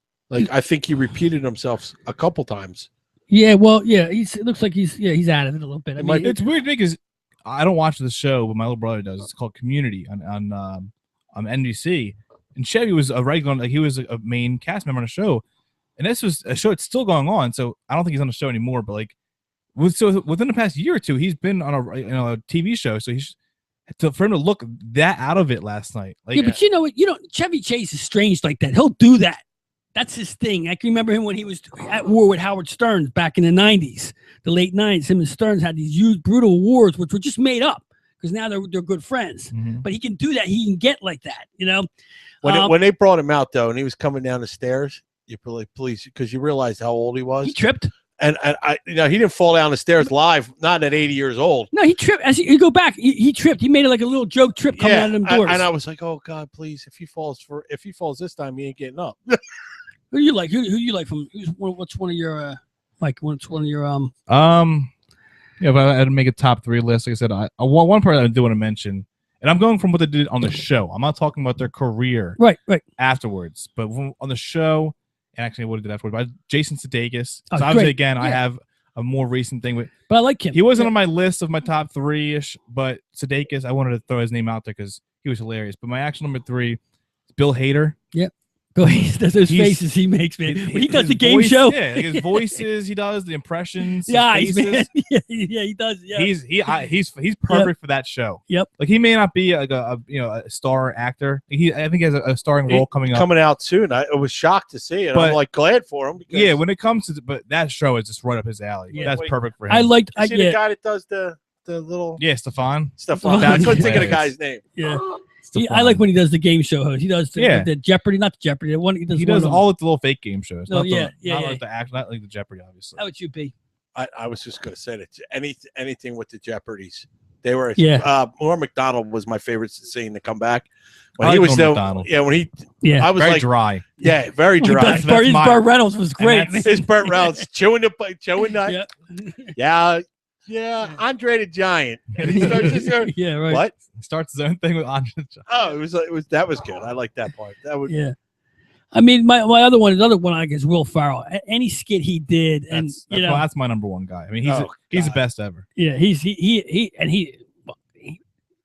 what he did is he went over the line on Saturday. He'd always like, well, first of all, he'd always like be naked. Wherever he Right, could had to no show. problem showing When he his came body out, off. his Speedos, that one show, I forget what it was for. He was in. It was a casual day in the office. Yeah, right. Yeah, he And his comes out short, in Speedos. his short shorts.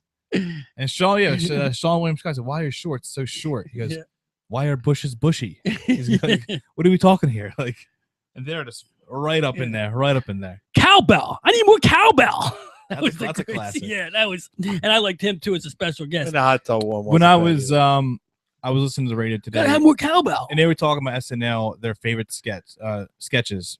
Missing Ellis was rattling them off. He didn't mention cowbell. He said he had it in there as one of his most overrated ones. Right. And whoever his little producer was said, "I have no idea what you're talking about. I never heard of that." Martinez. How have you not heard of cowbell? He's the worst. That guy. How have you not heard his of producer cowbell? is the worst. He don't know nothing. Oh my He knows how to god! put the volume up and He volume knows down. hockey, and that's it. That's it. Right. He's another one who hasn't watched no Godfather, no nothing. I don't know how he's with that guy. That's fine. I don't understand that. Yeah. I mean, and what about you, B.A.? For a second one, man, that's tough. I would have to say I liked seeing the Wayne's World thing because it saved the whole Kanye thing. Because I don't know what the hell happened with Kanye. He brought that show to a screeching halt. Let's go to Let's go to the phones. Sports Goombahs, welcome to the show. All right, what's going on? Who's this? My name's Andrew, first time caller. How you doing? All right, Andrew. Thanks for calling the show. I just want to talk to you guys about something. Last week at the Little World Series, Okay. you had the Chicago team. Yeah, Got yeah. caught cheating. Yeah. But the team said a lot of people don't realize that the Little World Series, the Little League, is really, really strict. Sure. And I had something to do with it. I coach for a team. And just to be eligible, you have to you have to play in-house first. Right. And you have to play so many games to be eligible. And then you got to live in the district. And then in the district, and then when you go to the registration, you have to bring so much document to prove that you live in the district. Right. So what are they saying? These guys they falsified the documents. Yeah, they expanded their district to Right. get better people in. Yeah.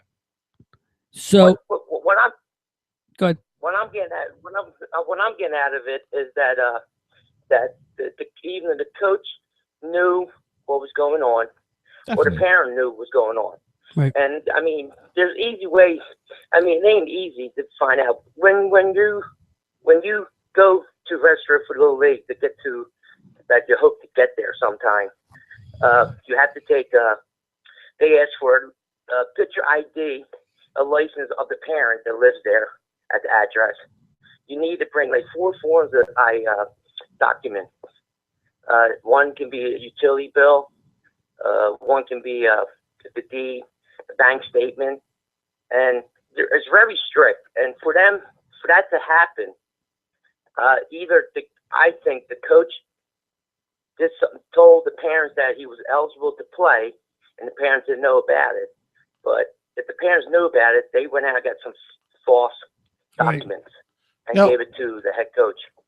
You've done this, and and you've coached young kids, and you've been part of. What kind of penalties does this incur? Is this team this district not allowed to have another team for a while, or and what happens to these kids now? Well, we're told when we were told that if you get caught, they throw the team out of the league, that you won't be eligible to play for Little World Series anymore. I know the coach got suspended because so the team gets thrown out and the coach only gets suspended for how many? Well, the kids can still play. They just can't play for the Little League World Series. Yeah, again, the kids can't play in the Little World Series. The name of the team. So it was the Jackie Robinson team. That team won't be allowed to play now in the Little World Series to try out for maybe so many years. Or it's really up to the Little League. There's so many districts. How it goes is that this is how it was all broke down. Say you play for. I'm just going to say Wissinoming. Okay, I'm just saying something. Okay, Wissinoming has a team, and they want to go to the World Series. So they had to get a charter. Then they get the president. And it's real illegal. So after that, they select the kids. Excuse me, I just got over a cold. Take your time. Tell me to call. They select the kids to play, and most of the time, when we started with our kids, we started 8 years old because we try to build our kids to be at 12 and try to have the 10, 11, 12 best kids at that time. Right. Create like a little mini farm system almost. Exactly. They get to know how to play with each other and all that stuff. And, you have your steady first baseman, you have your steady second baseman, your outfielders, and then you have and mostly every kid at the Little World Series can pitch. That's like a big plus because when you get to the tournaments, you're limited to pitches and stuff. And that's really tough.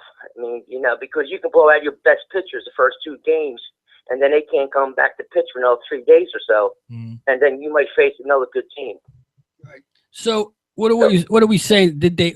Are they saying they cheated? Is that what's going on here? They use illegal players. Yeah. Not they old. What they said is that they gave in some legal information of one of the kids. And the way I think they got caught is you have to win districts. Once you win districts, you go to section. When you win section, you go to region. You go to states. Once you win states, you go to regions. That's the way it goes up. Well, to win districts, you're playing. Most of these kids on a team, they belong to a suburban team too, or another team. They play against the same kids that are in that district. Okay, so everybody knows each other. Right. So what I think happened, this is my opinion, is that when they won the district, the team that they beat, I think they're the ones that turned them in. Yeah, well, it sounds like that's usually what happens here. Just like in the NFL, you get beat, and you can find a way to sour grapes. Yeah, you beat me, I'm gonna rat on you. Well, we're gonna get stricter next year. Change the rules. More people looking at. This is becoming like a frequent thing now. Yeah. Where if a kid's not too old, he's playing. He lives in a different area. You know what it is? The reward is so great now. Yeah, it's is. not just the winning a World Series. Look at Monet Davis. Yeah, look at Monet. They all like the Chicago teams. Like we won, and this girl's getting everything. How come we're not playing basketball at the NBA All Star? How come this girl is? We won and they didn't. So there's a lot comes with. It's all about the money, man. It comes with the money, the stardom, what you can get out of that victory. It's the same thing as it's like the MVP of the Super Bowl. It's what can you get next? What can you parlay it into? And that's what these kids want to do.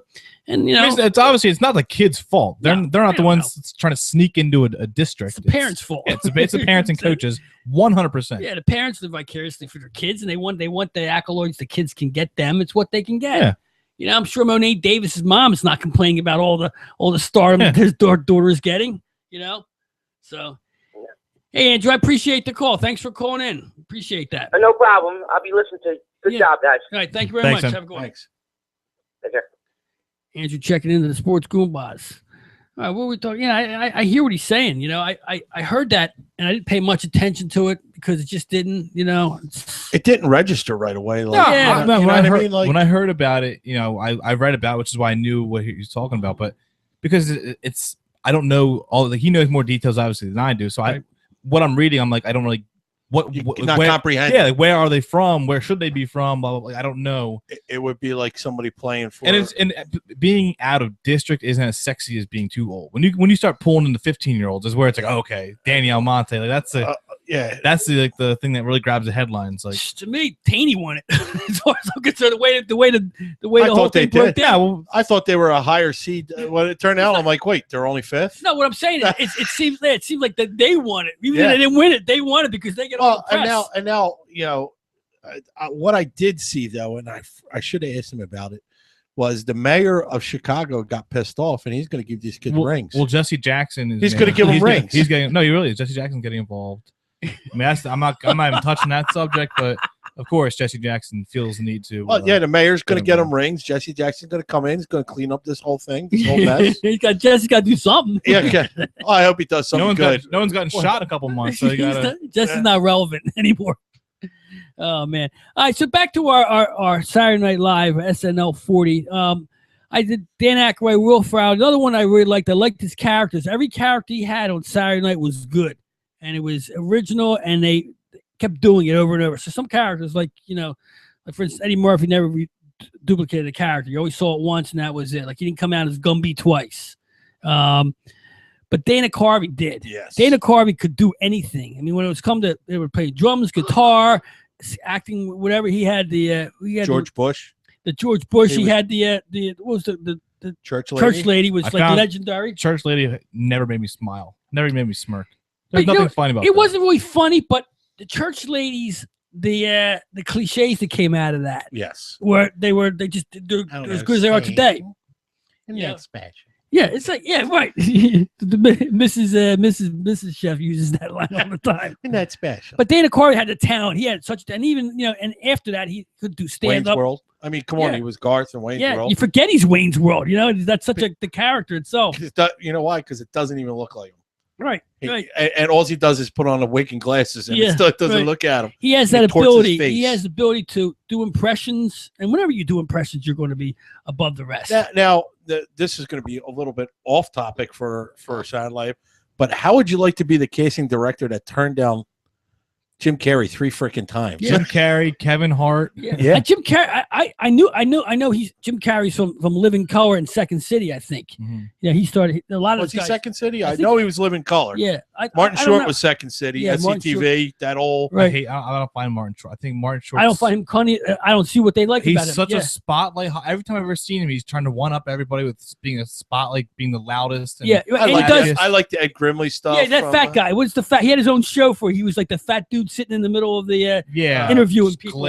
Glick. Yeah, I never understood that, man. That was not funny to me at all. Nah, you're right. Martin Short is like a big mouth. He was always bloviating, and he gets all these accolades, like he's something special. And I can't even name one of his freaking movies. I don't know if you remember or even heard the show. I don't know if it's so long, but it was like the Hollywood Game Night with Jane Lynch would host as celebrity. And I watched the very first one just to see what it was about. And this guy, you would have thought he was like in his head, he was the star. Yeah, like he wouldn't stop talking. It wasn't his turn. He's talking. Way back when, though, before, like right around the same time as Saturday Night Live was kind of getting big, or getting up to that point, you had SCTV, and that was John Candy. Oh, you had Eugene Levy. Oh, they were great. Andrea Martin. Yeah, the two.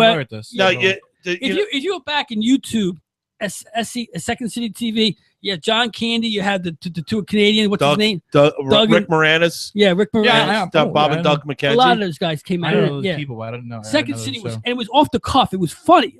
It was only on for a half hour. It was like your poor man's version of Saturday Night Live. Yeah, but it was basically. But it was. They all came from the same stand-up in New York and Hollywood. No, Canada. In Canada. No, I'm saying they all knew each other. The whole circuit was all. Yeah. There's somebody else who got John Candy was the bad. I miss him, man. He was. He was like. He just made you laugh, man. He had the fishing musician. Remember, he had that. What was it called? One time he showed up on. I forget. I'm trying to think. He ended up on Saturday Night Live, but I think even Christopher Guest was part of that. I think at one point. But he plays like basically like a Godzilla monster that goes on like on Johnny Carson show, and he's talking. Well, like I get a bad rap sometimes. I just get like cranky and hungry, and he's sitting like he's like supposedly like 100 feet tall, sitting in the studio, and his head's through the roof. It's stupid funny. Mm-hmm. Yeah. Candy looked like it. He had that look. You know, even when he was in JFK, he had that little spot in JFK, and then he he was was creepy. the lawyer. He was Yeah. creepy, but he played it so good. You know, John Candy was fun. He was just funny to look at. Uncle Buck. Yeah, Uncle Buck. That's classic. You know, kick a quarter. Planes, trains, Nibble and that thing automobiles. off your. What do you say to the principal? Here's a quarter. Get that thing nibbled off of. He was good. Yeah. My number one was Will Ferrell. That's obvious. Yeah. I mean, he's phenomenal. But I wanted my number two. Actually, we skipped over when you mentioned Will Ferrell was Kristen Wiig. Yeah, real good. She's the best female they've ever had. The best. Yeah, She was the could do best it all. female they've ever had. Yeah, she started off slow, but then she really kicked in. She Yeah. really did. Towards Yep. her last like 5 years in there, she had a lot of characters. Yeah, she was good. And she's transitioned somewhat into movies. She's doing movies now a little bit, but Yeah. Oh, she was the Bridesmaids. best. Bridesmaids is like the female version. I haven't seen it. You have I to guess see it It's actually because, it's really funny. Yeah. because I don't want to say when all the SNL guys did like, or the guys or the rejects and all that. I should say, I want to say it's their version of Stripes, where you Yeah. had all those people in it, and that's basically what it is. There's a lot of good female. Maya Rudolph, Right. is in that. Well, Yeah. Saturday Night Live. Oh, it's a people. lot of There's Saturday a Night lot, people. lot of Right. Saturday, and Melissa McCarthy. Yep. Yeah, she's great, man. She's Freaking hysterical. She's And now funny, you're too. talking about like 4 or 5 people that they're gonna. There's so many, and you were saying about Dan Aykroyd. This is this second generation, I guess, will be female, and it's going to be either a ghost. It's now Well, I was actually Ghostbusters reboot. I was just gonna actually just touch on it right now because I remember reading about this, and it's a It might not be a Ghostbusters, reboot. It might be a but sequel. it's gonna be it's gonna be 4. I don't know if you heard about this. It's gonna be four Yeah, girls. Yeah. And of the 4 girls, 3 Saturday Night Live people Yeah. and McCarthy. Yeah. It's McCarthy, Wig, and then 2 current ones, Leslie Jones and McKinnon. I almost put McKinnon on my list. I don't know. You have to watch now. This She's girl funny. is so Yeah. funny. Yep. Kate McKinnon is so funny Yep. that I will. Is that the one that does Bieber? Yeah. Oh She has yeah, to be- yeah, she cracks me up. Yeah. She's hilarious. I will go see Ghostbusters. Just maybe that cast alone is great. Yeah. And Ghost- it was legendary. for years and years until God bless they tried. Harold Ramis died. Mhm. They were so trying. Bill Murray wanted nothing to Yeah. do with it. He was like, no, you guys are crazy. And Dan Aykroyd was writing these crazy scripts. Now there's actually one that these are like their kids, and it's Mhm. like 25 years later, and they're broke as dirt. Yeah. And this is them trying It's to gonna get be back good. up. I just think it has the potential to be so damn funny Mhm. because the first, I mean, let's face it, the first one, no matter when you watch it, it still holds up. Yeah, I still know, enjoy listen, it. And first that's of an all- old movie I first of do all, like and I will watch. It's Melissa Ghostbusters. McCarthy's funny. She's really She just funny. even when she's standing there, she's just And the funny. thing is, like, you know? People, like, I don't find Chris Farley funny. I never did. Chris Farley. Chris Oh, Farley, big guy. yeah, oh big yeah, fat no, guy. yeah. Tommy yeah, Boy. Yeah. I Chris like Far- But Chris- a lot of people try to say that she's like a female version, but I don't see No. that at all. They say, "Oh, she's just fat and loud." Chris, But yeah, it's Chris not- Farley. They you know, I think Chris Farley was overrated. So do think I. he was just. I mean, they try to always compare him to Belushi. He couldn't hold Belushi's jockstrap. You know, as far as I'm concerned, Chris Farley was just loud and Yeah, he's just and- fat and loud. Yeah, and that he- was his whole gimmick. and he had 2 characters, and that was it. You know, but Mhm. he was. You know what his whole thing was? He was funny and the man behind the scenes for everybody when they were partying outside of doing the show. That's how he made his bones with Saturday Night Live, from what I can read on that stuff. Mhm. But yeah, I agree with all. Your third man, B. I think I did it already. Did you? Yeah. Okay, so the last character I want you to point out is the special guest, the one who comes on to host the show. And to me, you know, there's 2. I love Christopher Walken. He's been in there a couple times. He's Yeah. always been good. And He's only guessed to get his own best of DVD, yeah, right. and it's yeah, hilarious. I've yeah, watched it on many yeah. occasions. And I think Alec Baldwin, who Baldwin's good. but he can play characters. He plays De Niro. He plays anybody. He played somebody the other day. Oh, well, he's who's the singer? He played on the Jeopardy last night. What's his name? The old. Tony Bennett. Yeah, Tony Bennett. Oh Yeah, man, yeah. that was perfect. That It was perfect, really good, Tony Bennett. That was even the way he was looking, the way he pulled it out was perfect. That was his best.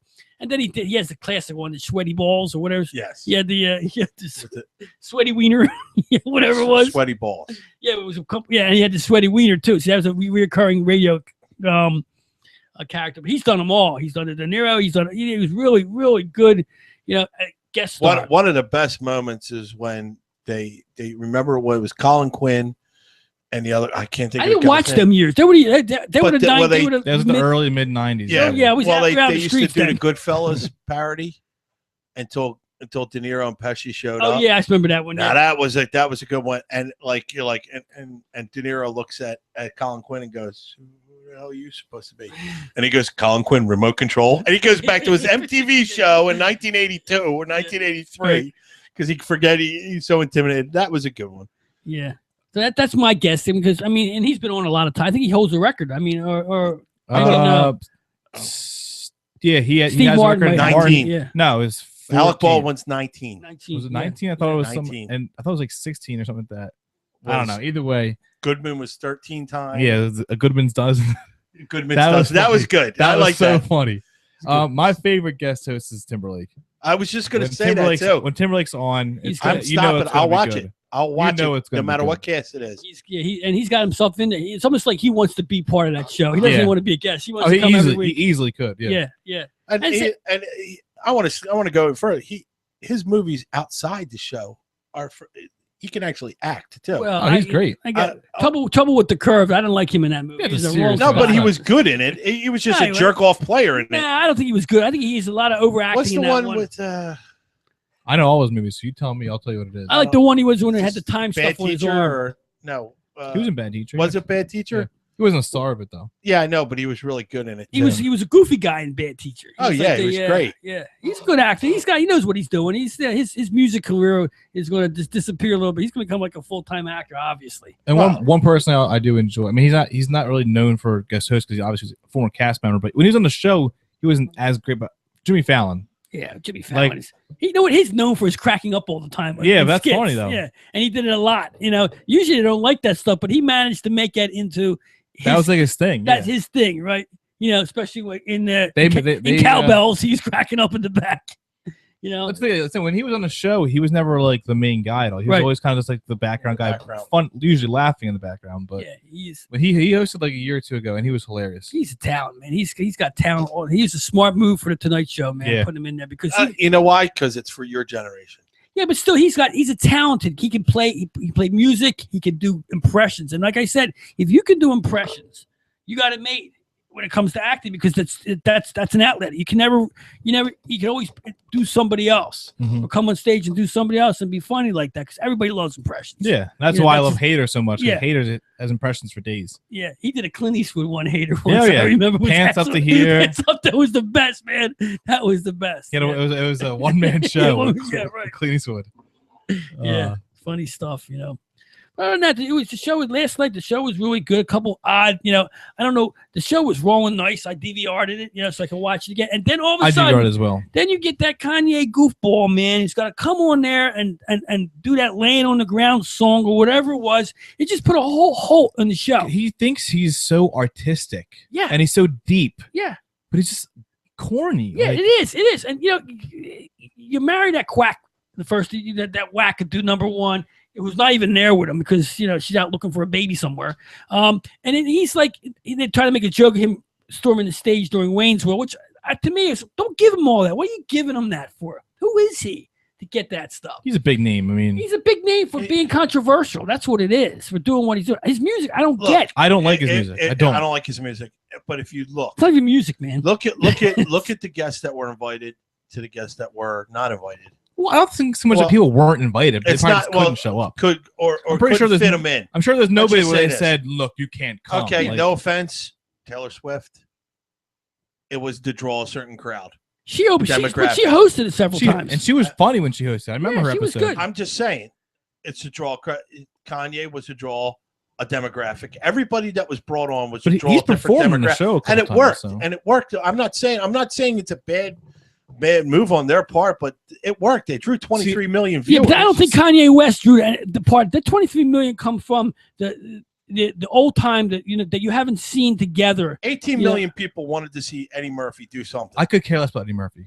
But 18 people, because Eddie Murphy stopped being funny a long time ago. Oh my thank God. Long time ago. Well, it's not. But you're missing the point. He started thinking he was an artist. He started thinking he was more of an actor than he was a comedian. He started singing too.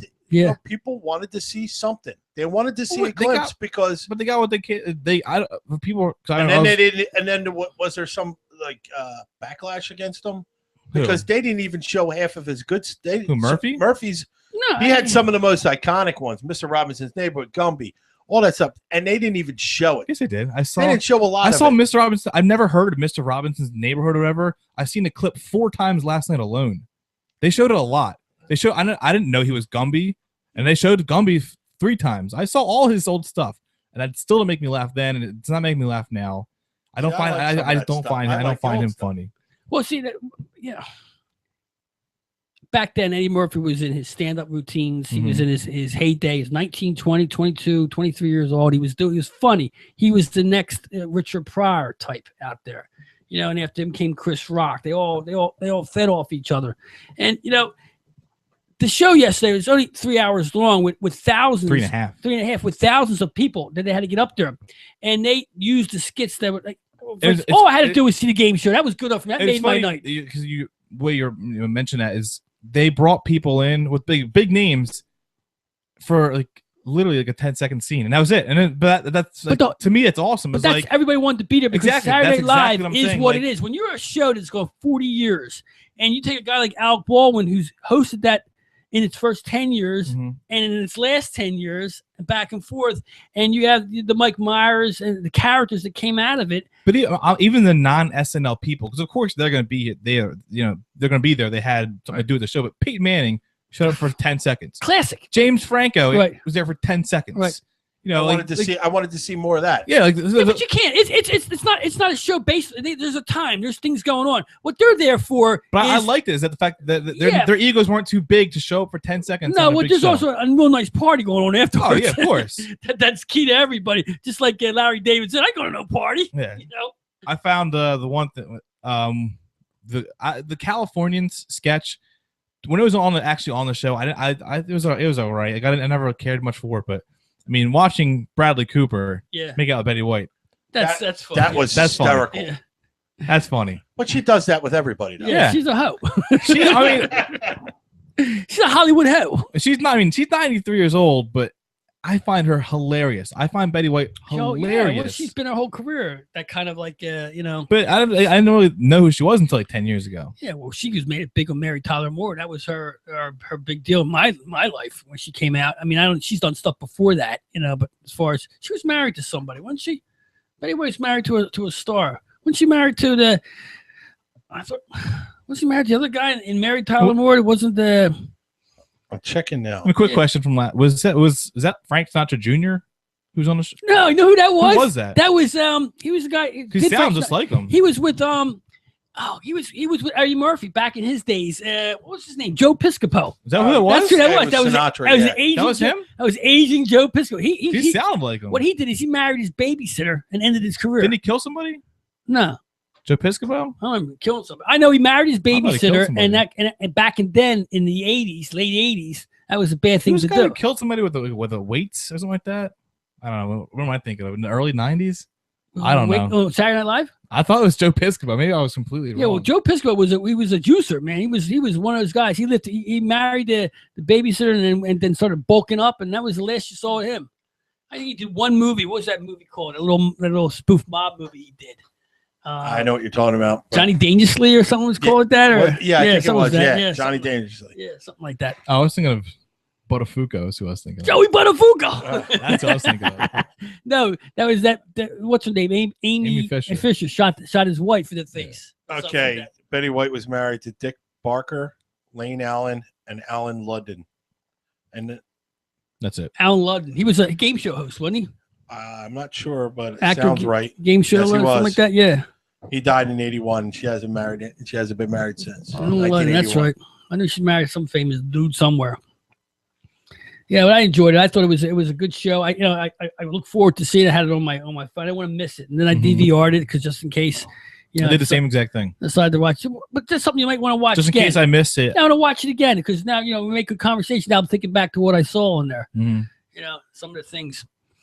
But I thought it was a good show, and then it's odd that it happened on 40 years. Usually because maybe it won't go to 50 years. Maybe there's something going on there. It will go to 50, but you don't know if Chevy Chase will be around. Yeah, but here's the other thing too, and or a lot of those kind of guys. And here's the other thing too.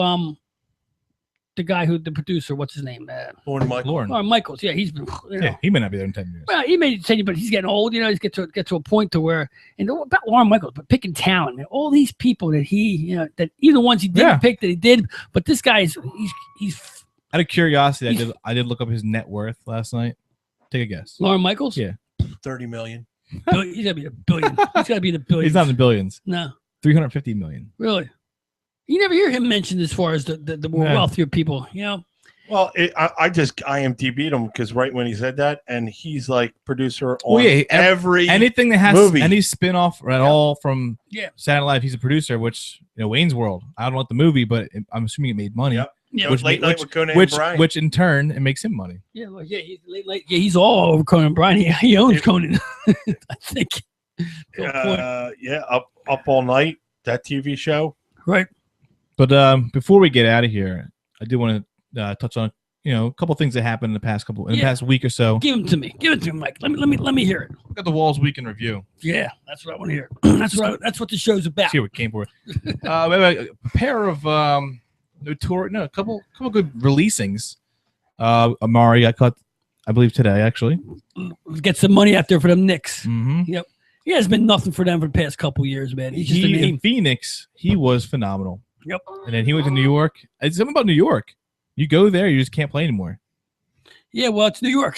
That's the way it is. I mean, other than football and the Yankees, I guess, even the Mets have their problems trying to win over there. Another guy got released today. Let me know if this name sounds familiar. Brandon Bostic, a.k.a. the guy who dropped the onside kick for the Packers. He got cut today. Oh, yeah, really? Yeah. Got cut. He got cut, flat out cut. For dropping that ball. Yeah, he was with them for 3 years, no problem. Got cut. Yep. I'm assuming he'll never touch another football again in his life. I'm assuming his career's over. He's like the Buckner. He's like Buckner. He's a Buckner. Yeah, he's a Buckner now. He's a Buckner. What else we got here? Sure, you guys heard about last week with the Eagles calendar. Riley Cooper conveniently being the face of February, aka Black History Month. Riley Cooper. That's great PR. They said they didn't know. They said it was unintentional. They didn't realize it. A third party makes a calendar, and they're not even privy to viewing it before. How are they not? Yeah, somebody's coming out with your logo, your endorsement, your proofread. players. You gotta be proofread. You're just put it out. We're sure it's fine. For all you know, September is a big fu. Like, how do you know? You don't know what's on there. So that's the truth. I can't believe it. They don't have final say in what goes out, but. I mean, you knew it pretty quickly, so I'll give you that. Also, it came out. Roger Goodell's 2013 salary came out. $50 million? $35 million. Yeah, for doing what? And this, what do you do for doing what? And this is all includes all the scandals he had. This is 2013. They didn't announce 2014 yet. 2013. So it's not even about this year. It's about So he'll probably make more in 14. Yeah. Well, nothing went wrong in 13.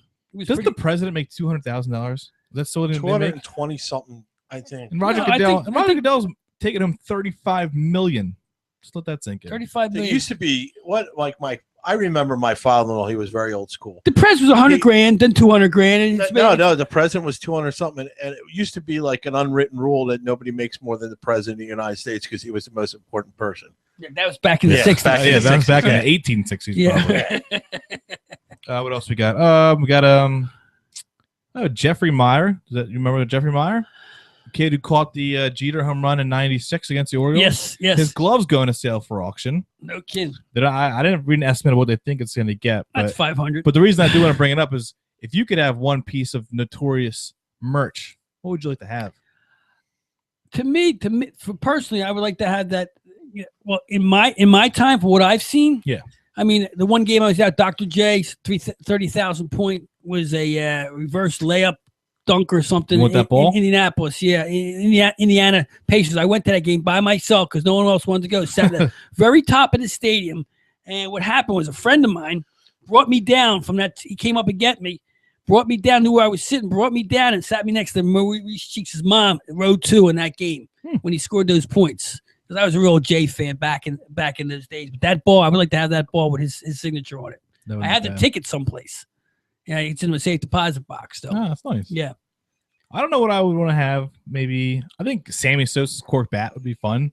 Obviously, it's not like nothing deep sentimental to me, but I want something that's like because I don't nothing really is made because you said it. I only had one championship in 20 some years, so nothing really is that deep grasped into me. So I want something fun I could show and know, hey, it's Cork bad or that's Bartman's scarf or whatever. Bartman, something like that. Bartman. Of course, I remember Bartman. Guy got just a foul ball. He's like the most famous guy of the year. Yeah, running the country.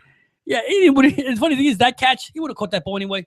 They probably wouldn't have. No. Yeah, but you need a scapegoat. Yeah, it was like who's the outfielder? Moises Alou. Yeah, he had something to scream about there at that moment. Yeah. Like, you see, like it was gonna make. Well, a it's just difference. like when you're playing like pool basketball or you're playing something, you do take a shot and somebody swats it. Oh, that was going in. Yeah, right. Probably wasn't going in, Yeah, but it's always going in when it gets if it blocked. got swatted, it wasn't going in. It was going in, and just like I would have had that. You probably wouldn't have had that. He was bitching before the ball landed.